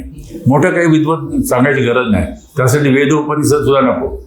जेव्हा तुकारामासारखे लोक म्हणतात वेदाचा तो अर्थ माणसाची ठेवा येरानी तो भारमाथा, त्यावेळेला तुकाराम फार मोठे स्वतःला शहाणे समजतात आणि उद्धट आहेत असा अर्थ होत नाही. वेदाचा तो अर्थ आम्हाचाच ठेवा म्हणजे मलाच अर्थ कळला आहे. अरे ज्याला सार कळलंय त्याला बाकीची करायची गरज नाही. शेतावरून भाताची परीक्षा जसं तुम्ही लोक करतात तशी गोष्ट आहे. हे जे ज्ञान एकदा तुम्हाला झालं ना, मग ते जर कळलं मूळ काय आहे, तर मग बाकीचा फाफट पसारा कशासाठी पाहिजे? द्वैतवाद, अद्वैतवाद, विशिष्टाद्वैतवाद, द्वैताद्वैतवाद जर एकच आहे तर त्याच्यासाठी एवढे वाद प्रवाद हे कशामुळे निर्माण होतात? हे बुद्धीचं तुमचं जे चातुर्य तुम्ही दाखवत बसले तर चातुर्य, ते तर्क असतात, त्याच्यामध्ये शास्त्र असतं, त्याच्यामध्ये गुण असतात, त्याच्यामध्ये काहीतरी सांगायचं असतं, त्याच्यामध्ये तर्कणा असते. पण भावना आणि त्याच्या मागचं मूळ ज्ञान हे त्याच्यामध्ये असतंच असं नाही, हे त्याला सुचवायचं असतं. आणि म्हणून तो काय म्हणतो की साधं सोपं गणित आहे. उदाहरण म्हणून काय दिलं? जल में कुंभ है, कुंभ में जल है, बाहर भीतर पाणी पाणी, फूट कुंभ जल जलही समाना, येऊ तथ्य कथो ज्ञानी. हेच ज्ञान आहे. एक कुंड आहे, त्या कुंडामध्ये पाणी आहे, त्याच्यामध्ये गागर आहे, त्या गागरीमध्ये पण पाणी आहे. कुंभ में जल है, कुंभ में जल है, जल में कुंभ है, भीतर बाहेर पाणी पाणी. मग काय होईल? फूट कुंभ, कुंभ फुटला. हा जो कुंभ आहे तो फुटला. मग आतलं जे पाणी आहे ते पाणी जे आहे ते दुसऱ्या पाण्यात मिसळून जाणार. माझं जे आत्मतत्व आहे ते त्या परमतत्वामध्ये मिसळून जाणार. फूट कुंभ जल जलही समाना, येऊ तथ्य कथो आणि एवढंच खरं ज्ञान आहे असं तू सांगतो. मग असं झाल्यानंतर काय होतं? त्याच्यात त्यांनी सांगितलं की पाणी ते हिम भया, हिम ही गया बिलाय, जो कछ था सोई गया, अब कुछ कहा न जाए. पाणी जे आहे ते थंडीने आणि त्याने बर्फ झालं, त्याचं बर्फ आहे म्हणून आलं, अमुक झालं, ते वितळलं. परत पाणीच झालं. मूळ आपलं जे रूप होतं ते माझं आत्मतत्व जे आहे त्यांनी एक दुरूप धारण केलं. ते रूप जे आहे कुठेतरी त्याला 70 झाली, 80 वर्ष झाली, कोणाची कमी झाली, कोणाची जास्त झाली, कोणीतरी 120 वर्ष जगला, कोणीतरी 10 वर्ष जगला. परंतु ते जगून झाल्यानंतर ते फुटलं, ते परत त्याच्यामध्ये मिसळून गेलं. पाणी ते हिमवया हिमही गया बिलाय, जो कचुता सोई भया अव कुछ कहा न जाय. त्यासाठी काही बघायची करण्याची आवश्यकता नाही. आणि म्हणून तुझ्यामध्ये जे आत्मतत्व आहे ते तुला बघायला पाहिजे. त्या आत्मतत्वाचा त्या परमतत्वाशी संबंध येणं हा जो भाग आहे तोच पारमार्थाचा आधार आहे, तेच अध्यात्म आहे. आता असं झालं की मग काय होतं, मग माणसाला ते समजायला पाहिजे. नाही समजत. कशामुळे समजत नाही? घोंगट कापट खोल रे तो को पिव मिलेंगे. हे तुझ्यामध्ये जे आवरण आलेलं आहे, मायाचं आवरण आलेलं आहे, ते मायेचं आवरण बाजूला केलंस. हे अज्ञानाचं जे आवरण आहे, माया म्हणजे सुद्धा काय आहे? अज्ञान. सगळ्यात मोठं पाप जर काय असेल तर ते सगळ्यात मोठं पाप जे आहे ते असत्य बोलणं हे पाप आहे, बरोबर आहे. हिंसा करणं हे पाप आहे, बरोबर आहे. परंतु सगळ्यात मोठं जर पाप काही असेल ना तर मनुष्याने अज्ञानी राहणं सगळ्यात मोठं पाप आहे. कुठल्याही बाबतीमध्ये ज्ञानी असणं, जाणणं हे सगळ्यात महत्त्वाचं आहे. जेथं वलखी सवय पावी जातो, ज्ञानेश्वरांनी सांगितलं. ज्ञानयोगाच्या वेळी तिसऱ्या अध्यायामध्ये सांगितलं, एको ज्ञानयोग म्हणजे जो सांख्य अनुसुजे जेथं वलखी सवय पाविजे तद्रुपता. ती ओळख पटणं, ते ज्ञान होणं, ते अभिज्ञान प्राप्त होणं या सगळ्याला महत्त्व आहे. आणि अशा प्रकारचं एकदा ज्ञान प्राप्त झालं की मग त्याच्यामध्ये काही राहत नाही. अज्ञानाचं आपल्याकडे जो कस्तुरी कोंडाला बसाय मृग ढुंडाय मन माही ऐसे घटमे पिवाय दुनिया जाणे नाही. कस्तुरीच्या त्या नाभी, त्या हरणाच्या नाभीमध्येच असतं, परंतु त्याला त्याची जाण नसते, त्यामुळे तो हिंडत राहतो. मग या वनात जा, या उपवनात जा, या देवळात जा, त्या देवळात जा, तिथे जा, इथे काहीतरी अमुक ठिकाणी गेलं की अमुक देव पावेल, मग त्याला नवस करेन. हे जे काही प्रकार आहे त्याच्यामध्ये तो काय म्हणतो की ह्याची गरजच नाही. कस्तुरी कुंडला बसाय मृग ढुंडाय बन माही ऐसे घटमे पिव है दुनिया जाणे नाही. तुमच्यामध्येच ते आहे, परमतत्व तुमच्यामध्ये आहे. परमेश्वर सगळीकडे परिव्याप्त आहे. कशाला बाहेर जायला पाहिजे, कशाला कुठल्या ठिकाणी यायला पाहिजे. तर घुंगट कापट खोल रे ही मायेतच बाजूले माया मा ठगिनी अम जाणे त्रिगुण का फासल ये करमे डोले बोल भवानी. ही जी माया आहे तिचं विलोम झाला, तिचं दूर झाली, अज्ञान दूर झालं तर त्याचा परत दुसरं सुकर आहे. मग जीवनामध्ये हे जे काही तत्वज्ञान आपण सांगतो आहे त्याचा जीवनात उपयोग काय? हा एक प्रश्न नेहमी लोकांच्या मनात असतो की आपण जीवन जगतो, मग ते नुसतंच आध्यात्मिक गोष्टी करायच्या आहेत का? कारण तुमचं जे क्रियाकर्म आहेत ना, ती क्रियाकर्म काय म्हणून सांगतात, ते action is the reflection of mind. तुमचं जे क्रियाकर्म आपण करत असतो ते रिफ्लेक्शन असतं तुमच्या माइंडचं आहे. फार नेहमीचं वाक्य, प्रसिद्ध वाक्य आहे, the rifle does not fight but the hand behind it, आणि the hand does not fight but the mind behind it. Rifle चालते का? नुसती रायफल चालत नाही. त्यातली गोळी आहे, त्याच्यामध्ये रायफल आहे, ती जागेवर आहे, पण ती केव्हा चालते? तुमच्या हातात धरली आणि त्याच्यात कणखर हात त्याच्यामागे असेल तर चालते. The rifle does not fight but the hand behind it. नुसतं हँड बिहाइंड इट असून चालत नाही. तुमच्या मनोवृत्ती तशी पाहिजे. समोरच्या माणसाला मला मारायचं आहे, ही ऊर्जा तुमच्यामध्ये असेल, शक्ती असेल, ती मनाने घेतलं तुम्ही तरच ते करू शकताय. परंतु मनाने सुद्धा घ्यायचं असेल तर कबीर त्याच्या पुढे जाऊन म्हणतो की नुसतं एवढ्याने पण भागत नाही, त्याच्यामध्ये आंतरिक ऊर्जा पाहिजे. माझा हात आत्ता इथे आहे, हा वरती उचलायचा आहे, मला आता बोलायचं आहे, पण ती शक्ती पाहिजे ना. गाडीमध्ये पेट्रोल पाहिजे, नाही तर गाडी कशी चालणार? तर ही जी शक्ती आहे ती आत्म्याची शक्ती आहे. आणि नुसत्या मनाने पण काम होत नाही. ही ऊर्जा तुमच्यामध्ये असली पाहिजे. ते आत्मतत्व जे आहे ते तुमचं जागरूक असेल तरच तुम्ही त्या परमेश्वरापर्यंत पोहोचू शकता. आणि अशा प्रकारची जेव्हा धारणा तुम्ही घ्यायची असेल त्याच वेळेला त्याचा उपयोग होऊ शकतो. आणि म्हणून व्यवहारात सुद्धा तुम्हाला त्याचा उपयोग करू शकता. त्याचं कारण काय की व्यवहार हा वेगळा नाही आहे. आपण आता जसं म्हटलं की action is the reflection of, आणि तुमच्या आता तुम्ही इथे आलात त्याचं काहीतरी प्रयोजन आहे, काहीतरी कारण आहे, काहीतरी क्रिया आहे. त्या क्रियेच्या मागे काहीतरी गोष्ट आहे, आणि ही जी प्रेरणा आहे तीच त्याची शक्ती आहे.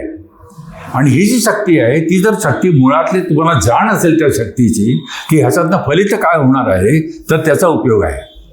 म्हणजे आपले जे क्रियाकर्म आहेत ही सगळी क्रियाकर्म करताना सुद्धा आपल्याला जर ते भान असेल, ते जाणीव असेल तर आपल्या क्रियासुद्धा बरोबर होऊन जातील. आणि म्हणून पुढचं जे पद मी घेणार आहे ते त्याला अनुषंगाने आहे. त्याच्यावेळेला जास्त स्पष्ट करा. तुम्ही जिथं थांबायचं असेल तर स्वतःहून थांबा, सांगा मला बरं का. आपलं हे औपचारिक चाललेलं आहे सगळं. तर ते पद या गोष्टीला धरून आहे, म्हणून त्याचा विस्तार मी जरा वेळाने करणार आहे. तर हे जे काही गोष्ट आहे त्याच्यामध्ये मग हे जे करायचं आहे ते नुसतं ज्ञानाच्या आधारावर आहे का? नाही. मगाशी जसं म्हटलं की त्याच्यामध्ये भावना पण हे कोरं ज्ञान नाही आहे, ही कोरी उपाधी नाही आहे. तर त्याच्यामध्ये त्याला एक आधार आहे. तो आधार जो आहे तो भक्तीचा आधार आहे. कबीर नुसता ज्ञानी नव्हता, तो ज्ञानी भक्त होता. कबीर नुसता ज्ञानमार्गे आपण भाग करतो, हे ज्ञानमार्गी आहेत, हे भक्तिमार्गी आहेत, त्यामुळे तसं असतंच नाही खरं. ह्याचं संमिलन आहे, कारण एकाशिवाय दुसरा अपुरा आहे. कोरं ज्ञान जे असेल नुसतंच त्याचा उपयोग नाही. कबीर त्याच्या हरी भक्तीची आराधना करतो. पण कबीराची भक्ती सुद्धा जी आहे ना, हा माणूस आहे ना थोडा विचित्र माणूस आहे. ती कुठली गोष्ट साध्या सोप्या सरळ गोष्टीत बोलत नाही. तो कुठेतरी काहीतरी एखादा पाचर, ज्याला आपण जसे पाचर मानून ठेवतो, काहीतरी विशिष्टपणे दाखवतो, कुठेतरी काहीतरी विशेष असं स्वतःचं काहीतरी परत मागणं सांगतो. विवाह करायचा, लग्न लावायचं, पण मला पुरेच साधारण, मला ब्रह्मच पाहिजे. हा जो आग्रह आहे ना, तो आग्रह प्रत्येक ठिकाणी असतो. मग त्याच्यामध्ये त्यांनी जो काय गोष्ट आहे की ते विवाह जेव्हा चालायचं की जसं मगाशी म्हटलं की सद्गुरु लई कमान करी बाण लागा तीर एक जो बाईया प्रीती सो भीतर रयासनी, या दोन्हीचं संमेलन आहे. तो गुरु त्याला ज्ञान पण देतोय, त्याच्याबरोबर त्याच्या बाणामध्ये ते प्रेम पण घातलेलं आहे. आणि म्हणून तो काय म्हणतो की पोथी पडी पडी जगमोहा पंडित भयानक होय, डाई अखर प्रेम का पडे सो पंडित होय. हे नुसतं चरवण करून, तर्कशास्त्र जगून, अनेक ग्रंथ लिहून, अनेक गोष्टी करून कुठलेही अध्यात्म साध्य होणार याच्यातला भाग नाही. पोथी पडी पडी जगमोहा, मुळा म्हणजे मेलं, इतके कठोर शब्द वापरते की जगाचा विनाश झालाय, त्याच्यामध्ये जग मेलंय म्हणतो. पोथी पडी पडी जगमोहा पंडित भयानक होय, ढाई आखर प्रेम का पडाय सो पंडित होय. र म प र आणि म र. आता त्याच्यामध्ये ही अडीच अक्षर आहेत. ती अडीच अक्षरं ज्याला समजली त्याला सर्व काही समजलं. आणि म्हणून तो सांगतो पोथी पडी पडी जगमोहा पंडित भयानक होय. पण हे प्रेम जे आहे ते वन साईड लव्ह आहे का नुसतं? आलं कोणतरी पाहिलं, वा किती छान दिसते, गोड, चला तुझं माझं जाऊन जा, चला फ्रेंडशिप बँड देऊन टाका लगेच, असं नाही आहे. हां, ते फार अवघड आहे. प्रेमनं बाडी उपजाय, प्रेमनं हाट विकाय, राजा परजा जेही रुचाय, शीस दही लय जाय. परत मगासारखं पाचर मारतो. हां, प्रेमनं बाडी उपजाय. प्रेम हे काही कुठे बाडीमध्ये, प्रेमनं बाडी उपजाय, खेताबाडीमध्ये उगवणारी वस्तू नाही आहे. प्रेमनं बाडी उपजाय, प्रेमनं हाट विकाय, ती बाजारात मिळणारी, विकत मिळणारी वस्तू नाही आहे. प्रेमनं बाडी उपजाय, प्रेमनं हाट विकाय, राजा प्रजा. राजा प्रजा म्हणजे फक्त राजा प्रजा नाही, राजा प्रजा असो, लहान असो, मोठा असो, स्त्री असो, पुरुष असो, कोणी असो, रंक असो, राव असो, राजा प्रजा जेही रुचाय, ज्याला कोणाला पाहिजे त्यांनी घेऊन जावं. पण काय देऊन? शीस दही लई जाय. तो म्हणतो तुमचं शीस जे आहे ते अर्पण करा आणि मग घेऊन जा. म्हणजे त्याला बोल चुकवावा लागतो. हां, त्यासाठी विषाचा प्याला पाहावा लागतो मीराबाईसारखा. तेव्हा ते ऐसे लागी लगन मीरा हो गई मगन होते. सर्वसामान्यपणे होऊ शकत नाही. तर हे जे काही तत्व आहे ना, हे तत्व, आणि मुळात भक्तीमध्ये हेच तत्व आहे. सा परा अनुरक्ती ईश्वर आहे. शांडिल्यांनी नारदांनी काय सांगितलं आपल्याला? सा परा अनुरक्ती ईश्वर आहे, सा परम प्रेमरूपा अमृत स्वरूपाचं. भक्ती म्हणजे नुसती पूजापाठ करणं म्हणजे भक्ती नव्हे. तर ही जी भक्ती आहे ती अनुरूप त्या परमेश्वराची केलेली आराधना जी आहे ती प्रेमास्वरूप आहे. आणि त्या प्रेमाच्या आधारावरतीच ती साध्य होऊ शकते. परंतु ते प्रेम कसं पाहिजे? तर ते प्रेम मिळवायला साधं सोपं नाही. त्या प्रेमासाठी अहमचा त्याग करावा लागतो. जब मैं था तब हरि नाही, जब मैं था तब हरि नाही, अब हरि है हव नाही. प्रेम गली अतिसा करी तामे दो न समाही. कबीर म्हणतो की जिथं जेव्हा प्रेमाची गोष्ट करायला गेलं, मला परमेश्वराला भेटायचं आहे, मग ठीक आहे चला जाऊन भेटा, त्याला भेटला नाही. माझं मी जर विसरलो तरच मी परमेश्वराची गाठ घेऊ शकतो. जेव्हा मैं था, मी म्हणजे अहम, जर माझं ममत्व, आपल्याकडे काय आहे सगळं, मी महाजन बोलतायत, महाजनांनी अमुक केलं, महाजनांनी तमुक केलं, हा माझा शर्ट आहे, हे माझं टेबल, हे माझी खुर्ची आहे, हे माझं टेबल, हे माझं कपाट, हे माझी साडी, नाही दुसऱ्या कोणी वापरायचे नाही. बरोबर आहे. सुनबाईंनी ह्याला हात लावायचं नाही, सासूबाईचं राज्य आहे. हा ममत्व आहे तिथे गुंतलेलं. हा तर हे जे काय आहे, जब मैं था तब हरी नाही, अब हरी है हम नाही. माझा विलोम झाल्याशिवाय मला ते परमतत्व जे आहे ते भेटणार नाही. प्रेम गली अतिच सांकरी, काशीचा होता तिथे असे आपल्या कसब्यापेठीसारख्या बारक्या गल्ल्या आहे. मग ते तिथे गेल्यानंतर तो म्हणतोय तांबे दोन समय, तिथे काय दोघांना एंट्री नाही आहे. तर त्याच्यामध्ये हे जे आहे ममत्व जेव्हा तुम्ही लोप पावता तेव्हाच ती गोष्ट होऊ शकते. आणि मग ते जर झालं तर मग काय होतं, तर मग तिथे आनंद होतो. मग बाकीच्या ज्या गोष्टी असतात ना, स्थूल ज्या गोष्टी असतात त्या गोष्टीला म्हणूनसाठी तो महत्त्व देत नाही. आपण म्हणतो श्रवणम कीर्तनम विष्णुस्मरणम पादसेवनम अर्चनम वंदनम दास्यम सख्यम आत्मनिवेदनम नवविध भक्ती आहे. त्यातल्या सगळ्या गोष्टी कबीराच्या याच्यामध्ये येत नाही. कबीराच्या याच्यामध्ये तुम्ही बघा तर त्याच्यामध्ये आता विष्णुस्मरण येतं, सुमिरन आहेत कबीरामध्ये, श्रवण कीर्तन तो गीत गातो, त्याची पदर गायली जातात ते आहे, पण पादसेवन नाही आहे, अर्चन नाही आहे. हां मग या गोष्टीसाठी तो अवेअर करतो. तो काय म्हणतो, जरा मागाशी म्हटलं तसं की पूजाच करायची असेल तर मग मैं पूजू पहाड. आणि मग पूजा तुम्ही कोण करतात आहे, तुम्ही पूजा करता तेव्हा तुम्ही हळद वाहता, तुम्ही कुंकू वाहता, तुम्ही फुलं वाहता. तुम्ही हळद निर्माण केली आहे, तुम्ही कुंकू निर्माण केलं आहे, ही फुलं तुम्ही निर्माण केली आहेत. आणि मग तुम्ही काय देता लोकांना, ते देवाला तुम्ही काय देताय, तुम्ही काहीच देत नाही. हां मग तेरा तुझं का सोबत आहे क्या लागाय मोर, हे तुझं तुला देताना माझ्या बापाचं काय जातं म्हणतो. मी जर तुझ्यासमोर उभा आहे आणि मी तुला फुलं व्हायचे आहेत, मी तुला काय हे द्यायचं आहे, तर मी माझं काय देतोय, शीस द्यायला आहे. द्यायचं असेल तर तू तुझं स्वरूप दे तिथे, तर तुझं काम भागू शकतं. म्हणून त्यांनी काय सांगितलं त्याच्यामध्ये की तेरा तुझं कॉ सपदे क्याला तदी वस्तू गोविंदम तोभ्यम ते समर्पे. आम्ही तुझी वस्तू तुलाच देतोय, ह्या पूजेमधला भाव असायला पाहिजे. मी पूजा करतो, परत मी आला ना तिथे, आला ममत्व आलं. हां मी पूजा केली, आम्ही पूजा करत, मी जेला एवढे पैसे दिले, तिथे अमुक पूजेचे लिलाव होता तिथे. आम्ही ते पालिताण्याला गेलो होतो एका याच्याबरोबर, आरतीचा लिलाव करायचा. आणि ती आरती कोणी करायची हे प्रतिष्ठेची गोष्ट समजली जाते. 1-1 लाख रुपयांनी देऊन आरत्या घेतलेल्या मी स्वतः माझ्या डोळ्यांनी पाहिलेल्या आहे. 22 वर्षापूर्वीचे लाख रुपये. आणि त्या माणसांनी आरती, आपल्या पुण्यातलाच मुग्रस्त अगदी नावाजलेला माणूस, त्यांनी केलेली गोष्ट मी स्वतः त्या लग्न झालं होतं त्यांच्या पुतण्याचं, म्हणून तिथे आलेले. आणि तिथे देवाची आरती कर, त्याचा लिलाव होतात. आणि तो लिलाव करताना तुम्ही किती पैसे देतात, मग माझा शब्द खाली नाही पडला पाहिजे. मग त्यासाठी एवढे पैसे मोजायला मी तयार आहे. आणि मग काय करायचं, देवाची आरती करायचं. इतक्यापर्यंत आपण खाली आलेलं आहे. बरोबर आहे. आणि म्हणून तो म्हणतो की या गोष्टी होत नाहीत. बारक्या गोष्टीमध्ये तुम्ही जप तप करतात ते काय करतात, माळा घेतात, माळासारखं फिरवतात. हां किती जप झाला असे काही लोक आहेत. मी कोणाला नाव ठेवत नाही, माझा अधिकार पण नाही तो, परंतु वया ठेवलेल्या आहेत. इतका जप झाला, त्याचं अमुक झालं, त्याची संख्या लिहिलेली आहे. कबीर म्हणतो मला तू कर्मे फिराय, जीव फिराय, मुखमाही मनवा तो दो दिसे फिराय, हे तो सुमिरन नाही.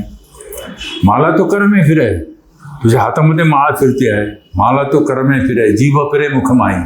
राम राम राम राम राम राम राम राम. का रे, कोण गेलं रे, काय तिथे आमटी उकळली रे, किती वेळ झाला, चहाचं आदन ठेवलंय, साखर घातली का.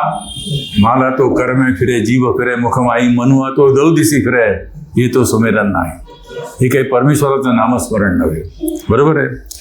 तो म्हणतो काय, मला फिरत जुग गया, मला फिरत जुग गया, गया न मन का फेर, कर का मन का छांडिके, मन का फेर. तुला मणीच फिरवायचा आहे ना, तर तो लाकडाचा किंवा त्या याचा पोळ्याचा मणी फिरवू नको, मनाचा मणी फिरव. फार मोठं तत्वज्ञान जे असतं ना ते एवढंच असतं नाही का. तो मनाचा मणी फिरव, तुझ्या मनाचा मणी फिरव. तुझा आता जे बहिर्मुख अवस्था आहे तुझी, हे जे सर्व माझं चाललंय, ते ममत्व विसरून जा, ते सगळं विसरून जा. हे बाह्य बघू नको, सगळ्या याच्यामध्ये लोभ, याच्यामध्ये आकांक्षा, याच्यामध्ये हे, याच्या वासना, हे सगळं जर सोडलंच ना तर मग तुला ते साध्य होईल. मनाचा मणी फिरव. तुझी जी आत्म्याची आत्ता बहिर्मुख अवस्था आहे ती अंतर्मुखी हो दे. सुरती समाणी निरती में निरती भई निर्धार, सुरती निरती परचा भया तब खुले स्वयंद्वार. फार मानविकपणे सांगतात. सुरती, रती म्हणजे लगन, एखाद्या गोष्टीबद्दलची आसक्ती, प्रेम. सुरती हे वाईट नाही आहे. मुलावर प्रेम असणं काय वाईट आहे का? नाही. पत्नीवर प्रेम असणं वाईट नाही. घराबद्दल प्रेम असणं वाईट आहे का? नाही. सुरती समाणी निरती में, परंतु हे जे आहे ना माझ्यावरती प्रेम, तो स्वार्थ आहे. स्व-अर्थ, माझ्यासाठी मी करतो म्हणून तो स्वार्थ. माझं मी पण जे आहे ते अधिक विस्तृत झालं, माझ्या मुलाबाळापर्यंत झालं, माझ्या परिवारापर्यंत झालं, माझ्या मोहल्ल्यापर्यंत झालं, माझ्या देशापर्यंत झालं, माझ्या हे वाढत वाढत गेलं की तो परमार्थ होतो.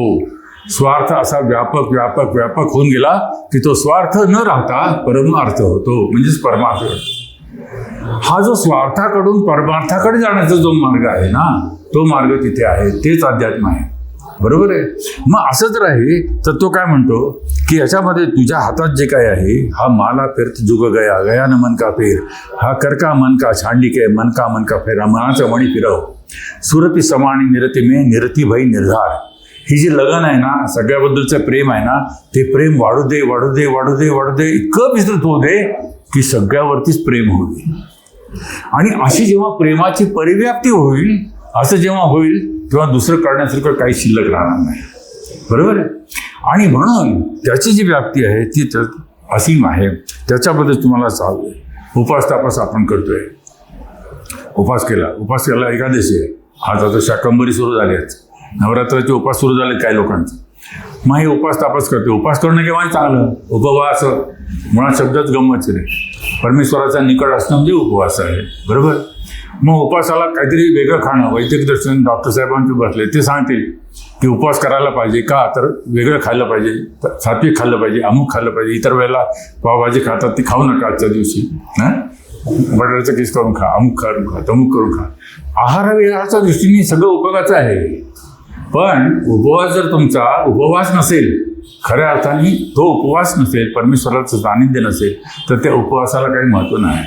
दिनभर रोजा रखत है रातो हनत है गाय, ये तो खून वो बंदगी कैसे खुशी खुदा है.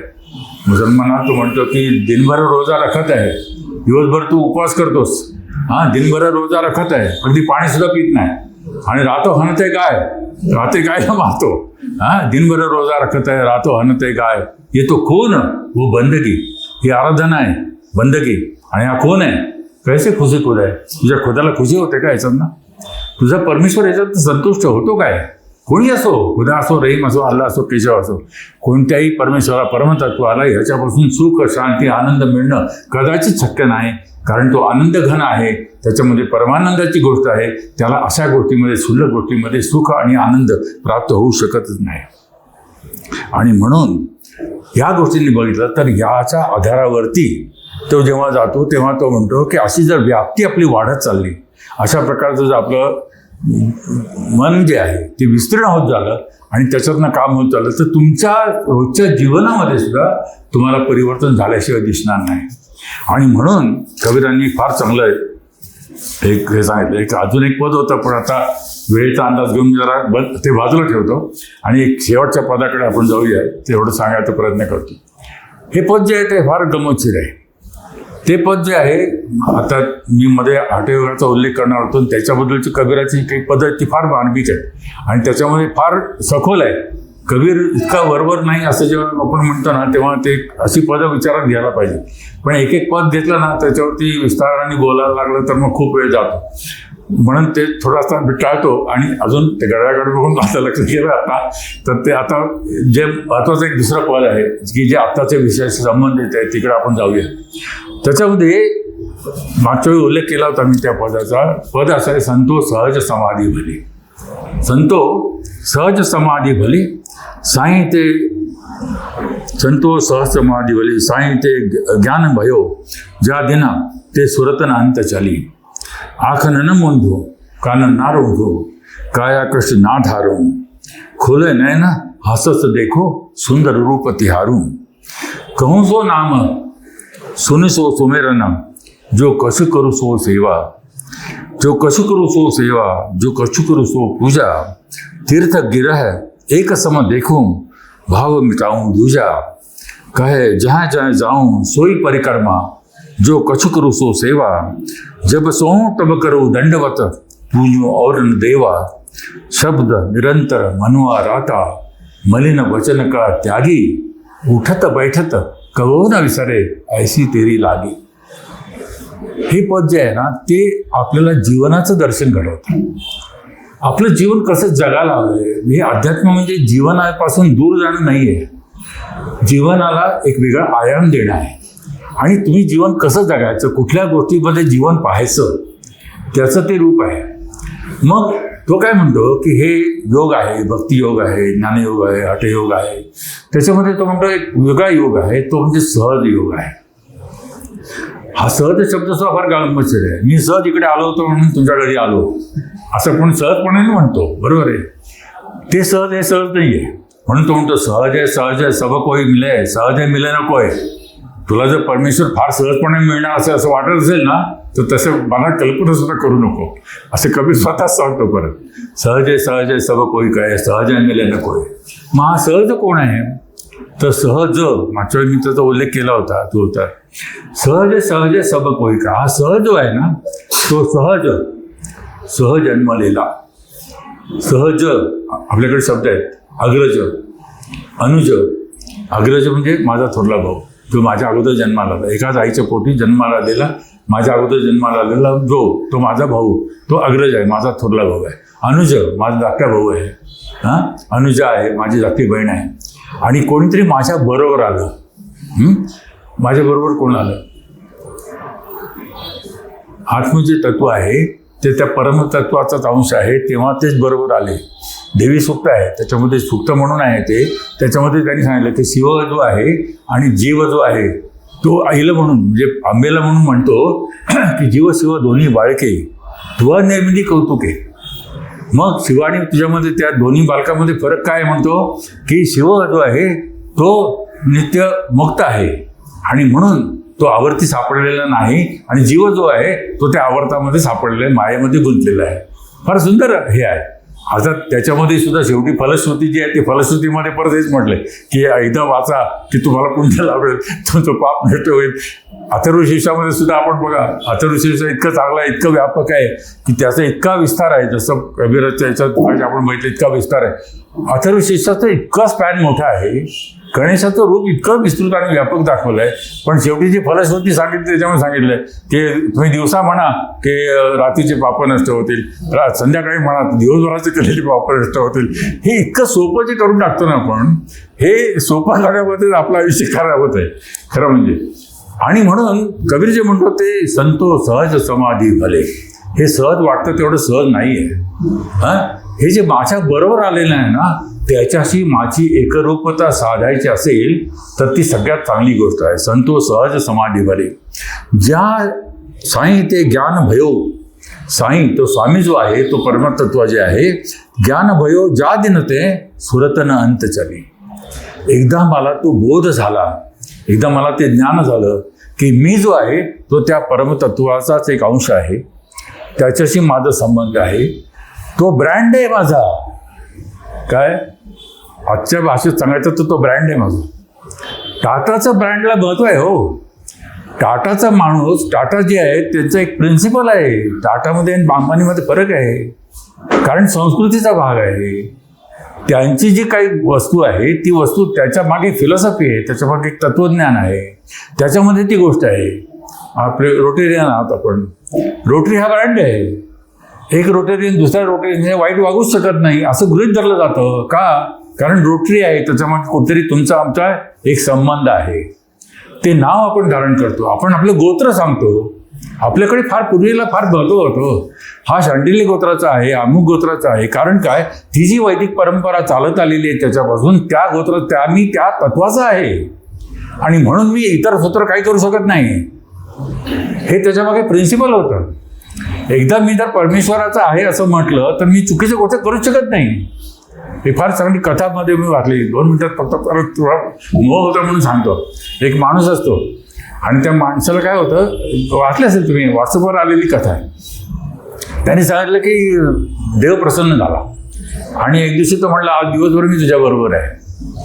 कथा वाचली असेल आपण, बहुतेक आलेली आहे ते व्हॉट्सअपवरती 20 वेळा त्याच्यावर वाचलं, पण मला ती फार भावली. तो देव जो आहे ना, तो परमेश्वर जो आहे ना, तो एक रोज घेऊन त्याच्याबरोबर आला, दिवसभर राहिला. आता पंचायत अशी झाली की तो उठला, आता उशिरा उठायचं, अमुक काम करायचं नाही, खोटं बोलायचं. आता देव माझ्याबरोबर, मी कसं काय खोटं बोलायचं? मग तो खरंच बोलायला लागला. तो दुसऱ्याला नोकराशी बोलताना अरे तो रे करत होता, पण त्याला वाटलं नाही हा माझ्याबरोबर आहे. तो दिसत कोणालाच नव्हता. तो देव जो आहे, तिची शक्ती आहे ती त्याच्या इतर कोणाला दिसत नव्हती, पण तो त्याच्याबरोबर होता ही जाणीव त्याला होती. आणि त्यामुळे त्याला अवहेलना करायची का? नाही. मग देवाला काय वाटेल? देव माझ्याबद्दल म्हणले की हा सामान्य आहे, हा बरोबर नाही, अशी वेळेस देतो, मग मला चांगलंच वागलं पाहिजे. बरोबर आहे. आणि दिवसभर त्यांनी जेवढी क्रियाकर्म केली त्याच्यामध्ये आमूलाग्र बदल झाला होता. बरोबर आहे. हे कशाचं लक्षण आहे? त्याच्या मनामध्ये ही जी धारणा आहे की माझ्याबरोबर कोणतरी आहे आणि ते उच्च कोटीचं आहे. परमेश्वर जेव्हा तुमच्या बरोबर आहे, तुमच्या कायम बरोबर आहे, असं जर तुम्ही जेव्हा मनात धराल आणि मानाल, त्यावेळेला चुकीचं तुमच्याकडनं काही होणारच नाही. पसायदानामध्ये जे त्यांनी सांगितलं, ईश्वरनिष्ठांची मांदियाळी व्हायला पाहिजे खूप. एकटा दुकटा कबीर, एकटा दुकटा सूरदास, एकटा दुकटा तुलसीदास करून काही भागत नाही. कारण माणसं इतकी आहेत आणि इतके प्रचंड पसरलेले आहे, त्याला नुसती बरोबर फवारणी करून होणार नाही आहे. म्हणून ज्ञानेश्वर काय म्हणतात की त्यांची मांदियाळी व्हायला पाहिजे. ते अनेक व्हायला पाहिजे. पहिल्या 3 ओव्यामध्ये आपल्याकडचे जे खोट आहे ती सांगितली आहे. दुसऱ्या 3 ओव्यामध्ये काय सांगितलं पसायदानामध्ये की हे जे करणारे, दुरुस्त करणारे लोक आहेत त्यांचं वर्णन केलेलं आहे. चंद्रमेजी आला अंचानं, मार्तंड तापहीन, त्यांचा उल्लेख केलेला आहे. अशा प्रकारचे जेव्हा जास्तीत जास्त लोक येतील त्यावेळेला हे काम सुधरेल आणि मग त्याची फलश्रुती म्हणून मग सगळेजण जे आहे ते ईश्वरनिष्ठ होतील. आणि ती उद्दिष्ट आहे. समाजामध्ये जे वाईटपणा आहे, जे चांगल्या अपवित्र गोष्टी आहेत, समाजामध्येच काय तुमच्या आमच्यामध्ये ज्या वाईट गोष्टी आहेत त्या नष्ट करायच्या असतील, तर हा जर बोध तुमच्या मनामध्ये असेल तर तुम्हाला कधीच तुमच्याकडनं चुकीच्या गोष्टी घडणार नाही. आणि असं घडलं तर जीवन जे आहे ते तुमचं सफल झाल्याशिवाय राहणार नाही. आणि म्हणून तो म्हटलं की संतोष सहज समाधी भले साहित्य ज्ञान भयो, ज्या दिन ते सुरत न अंत चली. माझी गोष्टी नजर इतर ठिकाणी कुठे गेले नाही. इतर ठिकाणी मोह माया माझ्याकडे मला शिवली नाही. आख न मुंदू कान ना रुंगू काय कष्ट ना धरू. आता मला त्याची गरज राहिली नाही. मी तपश्चर्या करेन, मी डोळे मिटून घेईन, मी जप करेन. आख न मुंदू कान ना रुंगू. ते आपल्याकडे योगी असतात काय काही, ते हे त्रिमुद्रा असते, जिभेला टोचून घेतात, कान वाढवतात, एका पायावर उभे राहतात, अमुक करतात. आख न मुंदू कान न रुंगू काय कष्ट ना धरू. आकने मुंदू कानंदू काय खुले नाही ना हसस देखू सुंदर रूप तिहार. अरे परमेश्वर सगळं छान छान भरलेलं आहे, समोर आहे. आता छान हॉल आहे, चांगला रंग दिलेला आहे, त्यातलं सौंदर्य बघायला पाहिजे. खुले नाही ना हसस देखू. बाहेर पिकनिकला आपण जातो, कशासाठी जातो? ते बाह्य बघण्यासाठी जातो. तिथे समुद्रकिनारी जातो, ते समुद्राची अथांगता बघण्यासाठी जातो. ते आकाश निरभ्र आकाश आहे. कोजागिरी का साजरी करतात? कोजागिरीला ते निरभ्र आकाश असतं म्हणून कोजागिरी साजरी होते. ते चंद्र पूर्ण आहे म्हणून त्याचं सौंदर्य ते बघण्यासाठी कोजागिरी साजरी होते. कोजागिरी म्हणजे नुसतं तिथे जाऊन पार्टी करायची म्हणून कोजागिरी नाही आहे. आका न मुंदू कान न रुंगू काय कष्ट ना धारो. खोल आहे नाही ना हसत आहे खूप सुंदर रूप तिहारो. मग कहूं सो नाम. मी जे काही बोलेन तेच नाम आहे परमेश्वराचं. मी आत्ता बोलतोय ती ह्याच्यामध्ये नामनाम म्हणण्यामध्ये काय फरक आहे? कहूं सो नाम सुनी सो सुमेरन. तुम्ही माझं काहीतरी ऐकताय, माझं नाही आहे, हे कबीर ऐकताय तुम्ही. मग सुनी ते परमेश्वराचं स्मरण आहे. आता आपण परमेश्वराचंच ध्यान करतोय, परमेश्वराचं स्मरण करतोय. कहूं सो नाम सुनी सो सुमेरन जो कछु करू सो सेवा. मी आता भाषण देतोय, काहीतरी बोलतोय नावेच, ही मी तुमची सेवा करतोय. जो कछु करू सो सेवा. तुमच्यामध्ये जे परमतत्व भरलेलं आहे त्या परमतत्वाला माझी असलेली पूजा आहे. आणि हे जे काय आहे, मग इथे मी समर्पित भावनेने, मला काही घ्यायचं का आता? नाही घ्यायचं. मला कुठल्या याच्यावर साईन करून द्यायचं नाही आता इथे. मग हे निरपेक्ष भावनेनी मी जेव्हा एखादं काम करतो आहे तीच देवपूजा आहे. जो कछु करू सो पूजा गिरह उद्यान एक सम देखू. माझं घर आणि बाहेर हे मी जेव्हा, घर म्हणजे काय? परममत्व. हे घर जे आहे, आपण माझ्या घरात मी सगळ्यात सुरक्षित आहे. सगळ्यात जर आपण आता सगळेजण नागराला पुढे जाणार, आपण घरी जातो, कारण आपलं ममत्व तिथे साठलेलं आहे. घर आहे उद्यान बाहेर, उद्यान म्हणजे उत्सव उद्यान नाही, उपवन नव्हे, बाहेर घर आणि बाहेर एक समदेको भाव मिटावू तुझ्या. आणि मग वसुदैव कुटुंबकम हे सगळं जग हे माझा परिवार आहे वगैरे म्हणजे काय आहे? हेच आहे, हे माझं कुटुंब माझं नाही आहे फक्त, तर हे सगळी वसुधा, सगळी पृथ्वी, सगळ्यावरती चराचर जे आहे ते माझं आहे. हे जे प्रत्येक माणूस जो आहे, मग तो हिंदू असो, मुसलमान असो, ख्रिश्चन असो, बौद्ध असो, तो लहान असो, मोठा असो, गरीब असो, श्रीमंत असो, नर असो, नारी असो, ते माझी माणसं आहे. त्यांच्यात आणि माझ्यात एकच तत्व आहे, याचा बोध मला झाला असेल तर ते सगळे माझे होऊन जातील. आणि म्हणतो गिरे उद्यान एक समदेखो भाव मिटावू तुझ्या, जय जय जाऊ सोयी परिक्रमा. मी जिथे जिथे जाईन, मला मंदिरात जाऊन त्याच्या भोवती प्रदक्षिणा घालायची गरज नाही, कारण मंदिरात जाऊन मी त्या मूर्तीच्या भोवती प्रदक्षिणा घालायची. आणि जर माझा अनंत हा अनंत व्यापी आहे तर तिथे जाऊन मी पूजा करण्यात काय मतलब, तिथे जाऊन प्रदक्षिणा घालण्यात काय मतलब आहे? जय जय जाऊन मी इथनं चालत गेलो माझ्या घरापर्यंत, ती पण प्रदक्षिणाच आहे. जय जय जाऊन सोयी परिक्रमा, जो कछु करू सो सेवा, मी जे काही करतोय ती परमेश्वराची सेवा आहे. जब सोहू तब करू दंडवत. तिथे लोक निवास करतात, कुठल्या तरी मंदिरात जातात. बघितलं परवा याला जातात तुळजापूरला, एक माणूस ते सगळं उघड्या करतात आणि खाली दंडवत घालून प्रदक्षिणा घालतात. नवस बोललाय, काहीतरी करा, भावना आहे, श्रद्धा आहे, ठीक आहे, पण ती किती सार्थक आहे का नाही याचा विचार व्हायला हवा. बरोबर आहे. बुद्धी आणि भावना दोन्हीचं संमिश्रण असायला हवं तिथे. नुसती कोरी बुद्धी कामाची नाही, नुसती कोरी भावना कामाची नाही, त्या दोन्हीचं संमिश्रित रूप जे आहे ते व्हायला पाहिजे. आणि म्हणून कबीर जो आहे तो ज्ञानाच्या हातीवरती चालतो, पण तो भक्तीचा गालीचा त्याच्यावर टाकून जातो. अशा प्रकारचं जाणारा जो आहे तो काय म्हणतो, जय जय जाऊ सोपरिका, जो कछु करू सो पूजा, जब सोहू तब करू दंडवत. मी कोणाला तरी साष्टांग नमस्कार घालतोय, मी रात्री झोपलो आहे, ते परमेश्वर या भूमीला केलेलं साष्टांग दंडवतच आहे. जब सोहू तब करू दंड पूजू आवरण देवा, मी दुसऱ्या देवाची मला मग पूजा करायची आवश्यकता राहणार नाही. शब्द, शेवटचं वाक्य फार महत्वाचं आहे. शब्द निरंतर मनुआ राता मलिन वचन का त्यागी, उठत बैठत कबहू न बिसरे ऐसी तेरी लागी. एक एक शब्द बघा, एक एक शब्दावरती बोलता येईल इतकं शब्द. शब्द निरंतर, शब्द जे आहे ते सबद. कबीराचे जे डोळे आहेत ना त्याला कबीर साखी म्हणतो. त्याचं दुसरं नाव आहे साखी. तो म्हणतो साखी आखी ज्ञान की, ती ज्ञानाची डोळा आहे. तो म्हणतो साखी नाही आहे माझा डोळा नाही आहे, ते ज्ञानाचा डोळा आहे. साखी आखी ज्ञान की. तसं तो म्हणतो की सबद म्हणजे काय? शब्द म्हणजे काय? ज्ञान. शब्द म्हणजे ओंकार. तो मूळ ओंकार जो आहे तो परिपक्वता आहे.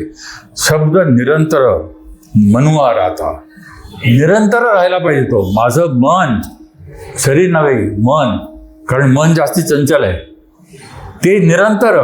परत निरंतर शब्दाला महत्व आहे. आता काहीतरी मी केलं, आज उपवास केला, उद्या काही पण खाल्लं नाही, आता जे गेलं देवापासून झालं, 2 वेळा मारून घेतलं, संपलं, भक्ती झाली नाही.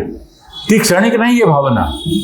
शब्द निरंतर मनुआ राहता, तुमचं मन रत झालं पाहिजे आणि ती निरंतर असली पाहिजे. हा जो बोध आहे ना तो सकाळी वेगळा, दुपारी वेगळा, संध्याकाळी वेगळा असं नाही, अहोरात्र पाहिजे, अष्टप्रहर पाहिजे. तो माझ्या बरोबर आहे, त्या माणसाच्या बरोबर, मागाच्या गोष्टीतल्या माणसाबरोबर तू दिवसभर होता ना, त्यामुळे दिवसभराची त्याची सगळी काळण बरोबर झाली. आपल्याला तो आयुष्यभर बरोबर पाहिजे, तर आपलं आयुष्य तसंच चांगलं राहील. बरोबर आहे. शब्द निरंतर मनुआ राहता मलिन वचन का त्यागी. आणि मग आपोआपच तुमच्या तोंडून शिव्या शाप येणार नाही, तुमच्या तोंडून वाईट गोष्टी येणार नाही. केवळ मलिन वचन आहे का? मलिन क्रिया पण होणार नाही. नुसतंच बोलणं मलिन होईल असं नाही, नुसतं मलिन सुद्धा होत नाही, तुमचे क्रियाकलाप, तुमचा विचार मलिन होणार नाही. ह्याच्यामध्ये जे मलिन वचन का त्यागे म्हटलंय ते कबीराला बिलकुल अभिप्रेत नाही की फक्त तुम्ही अपशुद्ध बोलणार नाही असं नाही म्हणायचं. तुमचा विचार, तुमचा आचार, तुमची प्रत्येक गोष्ट, तुमचे प्रत्येक क्रियाकल्म हे जे आहे ते मलिन कधी होणार नाहीत, ते कधी मलयुक्त होणार नाहीत. शब्द निरंतर मनुआ राहता मलिन वचन का त्यागी, उठत बैठत कबहू न बिसरे. हे उठता बसता नुसतं उठ्या बसा काढण्याची भावना नाही आहे. निरंतर उठता बसता, खाता पिता, जेवता झोपता, सगळ्या वेळेला तीनों त्रिकाळ उठत बैठत कबहू न बिसरे ऐसी तेरी लागी. आणि अशी एकदा तुझी लगन लागली तर मग त्याच्यामध्ये तू मगन होऊन जाशील. कबीर म्हणतो हे काय कबीर, ये उन्मुनी रहनी प्रगट करके जाई, सुख दुःख के परे एक परम सुख ताई में रहा समाय. हे जर आपल्याला साध्य झालं तर त्या साध्याच्या जीवनामध्ये आपल्याला साध्य होऊ शकलं तर त्याच्यामध्ये परत दुसरं काही पाहण्याची, बघण्याची, गोंधळ करण्याची काही जरूर राहणार नाही. आणि अशा प्रकारे तो परमेश्वर आणि आपण हे वेगळे नाही आहोत, ते आपण एकच आहोत. आपल्यामध्येच तो आहे, प्रत्येकामध्ये तो आहे. तर तुमच्यामध्ये जो परमेश्वर आहे जाणीव मला असेल तर मी तुमच्याबद्दल वाईट बोलणारच नाही, मी तुमच्याबद्दल वाईट वागणारच नाही. कारण चांगल्याशी वाईट वागू शकत नाही. बरोबर आहे. तुमच्यात शुद्धता असेल मग सगळ्यात शुद्धता निर्माण व्हायला पाहिजे. एकट्या दुकट्याने शुद्ध राहून चालत नाही. माझ्यावरती प्रहार करणारे तुम्ही असेल तर मग काय होणार. हे म्हणून पसायदानामध्ये त्यांनी जे ज्ञानेश्वर मागतात ती काय आहे की सगळ्यांच्यामध्ये अशी होऊ दे. त्यांनी प्राणीजाती जे म्हटलंय ते प्राणी म्हणजे नुसते प्राणी, इतर नव्हे. वाघ सिंह नाही होत, ते त्रास देत नाहीत कधी. सगळ्यात जास्त त्रास माणूस देतो. वाघ सिंह जे आहे ते निसर्गाच्या काही काही लोक सांगतात की सगळ्या प्राणीजात म्हणजे सगळ्या जगासाठी सांगितलं नाही. ज्ञानेश्वरांनी जे पसायदान सांगितलं ते सुद्धा तुमच्या आमच्यासाठी आहे, माणसासाठी आहे. कारण माणसं इतकं विकृत दुसरं कोणीच नाही आहे. हे जे प्राणी पक्षी आहेत ते त्या निसर्गाच्या नियमाला धरून चालतात. फक्त त्यांच्यामध्ये बुद्धी कमी आहे पण निसर्ग जास्त आहे. ते त्यांच्या तंत्राने चालतात. माणसामध्ये काय झालेलं आहे की बुद्धी आणि ते विचार निर्माण झाले पण त्या विचाराबरोबर विकार पण निर्माण झाले, विचाराबरोबर अविचार निर्माण झाला. आणि मग हे द्वैत जे निर्माण झालं ते निर्माण झाल्यामुळे गोष्टी पसरल्या. तत्व चांगली नाही असतात पण तपशिलामध्ये गडबड असते. मग तपशील मांडला की त्याच्यामध्ये गडबड आहे. तिथे मग भेद प्रभेद आहे. माणूस जन्माला येतो तेव्हा तो काही लेबल घेऊन येत नाही की मी हिंदू आहे का मुसलमान आहे, मी ख्रिश्चन आहे का हे आहे. तो येताना जन्माला घेऊन येत नाही. म्हणून कबीर फटकारतो त्या लोकांना. तो म्हणतो तुझं मलमूत्र तपास, तुझी लघवी तपास तर तुला कळेल की तुझ्या त्याच्यामध्ये काही फरक नाही आहे. तुझं रक्त तपास, रक्ताच्या बाटलीवरती याच्या रक्तपेढीमध्ये तुमचं आमचं नाव नसतं लिहिलेलं. कारण तुमच्या आमच्या नावाने रक्त ओळखलं जाऊ शकत नाही. ए पॉझिटिव्ह, बी पॉझिटिव्हनी ओळखलं जाईल. त्यामुळे रक्ताला कुठलीही लेबल नाही आहे. त्याला लेबल म्हणजे जातीचं लेबल नाही आहे, वयाचं लेबल नाही आहे. हे स्त्रीचं रक्त आहे का पुरुषाचं रक्त आहे त्याचं लेबल नाही आहे. हिंदूचं रक्त आहे का मुसलमानचं रक्त आहे याचं रक्त नाही आहे. तर माणूस जर आपण एकच असू तर तो माणूस वेगळा कसाला. जर तुमच्या मनामध्ये ही जर भावना असेल, हे जर तत्व असेल आणि ते जे कायम असेल आणि तुम्हाला त्याचे जे कायम जाण असेल आणि त्याच्यामागे तुमची भावना, तुमचं मन पण त्याला अनुकूल असेल, कारण तिथेच सगळा भेद होतो ना. ममत्व जे आड येते बाजा ते जर नसेल तरच तुम्ही सफल होऊ शकता. माणसाचं जीवन सुधारण्यासाठी त्याला ही जाण असणं अत्यंत आवश्यक आहे. आणि म्हणून संतोष सहज समाधी बली ज्या दिन ते साई मिल्या सुरतनांत चाली, अशा प्रकारची गोष्ट ते सांगतात. मला वाटतं अजून बरंच काही सांगण्यासारखं आहे गमतीशीर, पण पुढचा भागात आहे. तर हे जे काय आहे तर थोडक्यात सांगायचं तर कबीराला जे तत्व सांगायचं आहे ना तर ते असं व्यापक तत्व आहे. आणि कबीरांनी एकट्याने सांगितलं असं काही नाही, सगळ्या संतांनी हेच सांगितलं. ज्ञानेश्वरांनी तेच सांगितलं, तुकारामांनी तेच सांगितलं, सगळ्या संतांनी तेच सांगितलं. आपण करंटे असतो म्हणून आपण त्याच्याकडे लक्ष देत नाही. बरोबर आहे. आणि मग त्याच्यात सुद्धा परत पंथ निर्माण करतो आपण. मग कबीर कुठल्या जातीचा, मग तुकाराम आमचा का तुमचा, ज्ञानेश्वर ब्राह्मण के कुणबी, हा जो भेद प्रभेद आहे आपण निर्माण केलाय. आणि म्हणून हे संत सुद्धा कमी पडतात आहे. आणि म्हणून ज्ञानेश्वरांना सांगायला लागते की हे व्यापक झालं पाहिजे, अशा प्रकारची मांदियाळी झाली पाहिजे, तरच आपण सगळेजण सुधारून झाले. हे जे लोक होते ना ते खऱ्या अर्थाने विद्रोही होते. नेहमी समाज जर सुधारायचा असेल तर त्याला कबीरासारखे, झरतृष्टासारखे, गौतम बुद्धासारखे, महावीरासारखे, तुकारामसारखे लोक पाहिजे. त्याचं कारण काय आहे की नुसत्या सुधारकांनी समाज सुधारत नाही. राजाराम मोहन राय झाले, शाहू महाराज झाले, हे सगळ्या लोकांनी खूप प्रयत्न केले. त्यांनी काय केलं, राजाराम मोहन सती प्रथा बंद करायची, अज्ञान बंद करायचं, धोंडोकेश कर्वे, स्त्री शिक्षा. त्यावेळेला स्त्रियांना शिक्षण नव्हतं, त्यावेळेस त्यांच्या सुधारणा झाली पाहिजे, त्या शिकल्या तर सगळा समाज सुधारेल. गोष्टी चांगल्या होत्या, त्या समाजाची ती गरज होती. आणि म्हणून त्या वेळेला त्या लोकांनी त्याच्यासाठी काहीतरी साधनं उपलब्ध केली. आणि त्या समाज सुधारण्याचा प्रयत्न केला. ह्या समाज सुधारकांचे काम, पण तो त्यावेळेचे प्रश्न हे तात्कालिक असतात. काय काय वेळेला स्त्री शिक्षणाचा जो प्रश्न त्यावेळेला होता तो आज आहे का? नाही आहे. त्यामुळे असे जे प्रश्न असतात ते सतीप्रथा आता कुठे राहिली आहे. मग सतीप्रथेबद्दल विरोध करण्याचं त्यावेळेचं महत्त्व होतं, आता ते राहिलं नाही. सुधारकांचे जे समाज सुधाराची गोष्टी आहेत त्या कमी महत्त्वाच्या असतात, त्या तात्कालिक असतात, त्या त्या संदर्भाला धरून असतात. जे लोक त्याच्या पुढे जाऊन क्रांती करतात, मग ते सुखदेव असो, सावरकर असो, ते कसं ते सत्ता पालटण्यासाठी करतात. त्यांना असं वाटतं की सत्ता पालटली गेली तर सगळं काही चांगलं होईल, शासक जर बरोबर असेल तर आपलं सुधारणा होईल, इंग्रज गेले तर आपण स्वातंत्र्य झालं की आपण आबाद होऊ, म्हणूनसाठी ते लढा होता. एखादा राणसाहेबाचा खून करून काय होणार आहे? ती हिंसाच आहे एका अर्थाने, पण तर ते क्रांतिकारकाला ती आवश्यक होती, कारण त्याला ते दाखवायचं होतं की तुम्ही चुकीचे आहात, तुमच्यामुळे आमच्यावरती दोष येतोय. आणि अशा प्रकारचे जेवढ्या लोकांनी काम केलं, ते जेवढे क्रांतिकारक झाले, त्या सगळ्यांचं मोल होतं, परंतु ते सत्ता पालटण्यासाठी होतं. लेनिन सारखे जे लोक होते, याच्यासारखे जे लोक होते, कम्युनिझम आला, त्यांना वैचारिक क्रांती घडवायची होती, त्यांना बदल घडवायचा होता समाजामध्ये, तुमच्या आमच्या जीवनामध्ये. आणि म्हणून त्यांनी सांगितलं की नाही, साम्यवाद आणा, सगळ्या लोकांना सारखं मिळते, म्हणजे सगळे सुखी होते. पण काय झालं? ज्या लोकांनी सत्तेसाठी अपराध केला तेच सत्ताधीश होऊन गेले. बरोबर. अशा प्रकारचे जे क्रांती करणारे लोक आहेत त्यांच्यासाठी लिमिटेशन्स असतात. जे खऱ्या अर्थाने विद्रोही असतात, जे संत असतात, ते तुम्हा आम्हाला बदलायला बघतात, ते माणसाला बदलायला बघतात, ते समाजाला बदलायला जात नाहीत. पहिल्यांदा माणूस बदलला गेला तर समाज आपोआप बदलला जातो. माणसाच्या उन्नती व्हायला पाहिजे आणि त्यासाठी माणूस सुधारला पाहिजे, प्रत्येक जण सुधारला पाहिजे. अशा प्रकारे जर तो सुधारला तर सगळ्याच समाज कल्याण होईल. आणि ते झाल्यानंतर मग दुसरं देवाला बरोबर असायची गरज राहणार नाही. आणि म्हणून हे जे परमतत्व, अध्यात्म वगैरे ज्या सगळ्या गोष्टी आहेत, हे मूळ सूत्र आहे, ते जीवनाचं सूत्र आहे. अध्यात्म म्हणजे केवळ फिलॉसॉफी पुस्तकात वाचायची गोष्ट नाही, फिलॉसॉफी ही जगण्याची गोष्ट आहे. आणि म्हणून अध्यात्म ही सुद्धा जगण्याची गोष्ट आहे.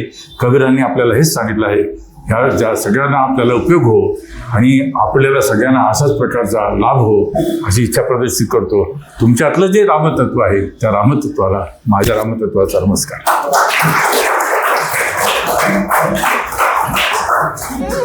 Thank you.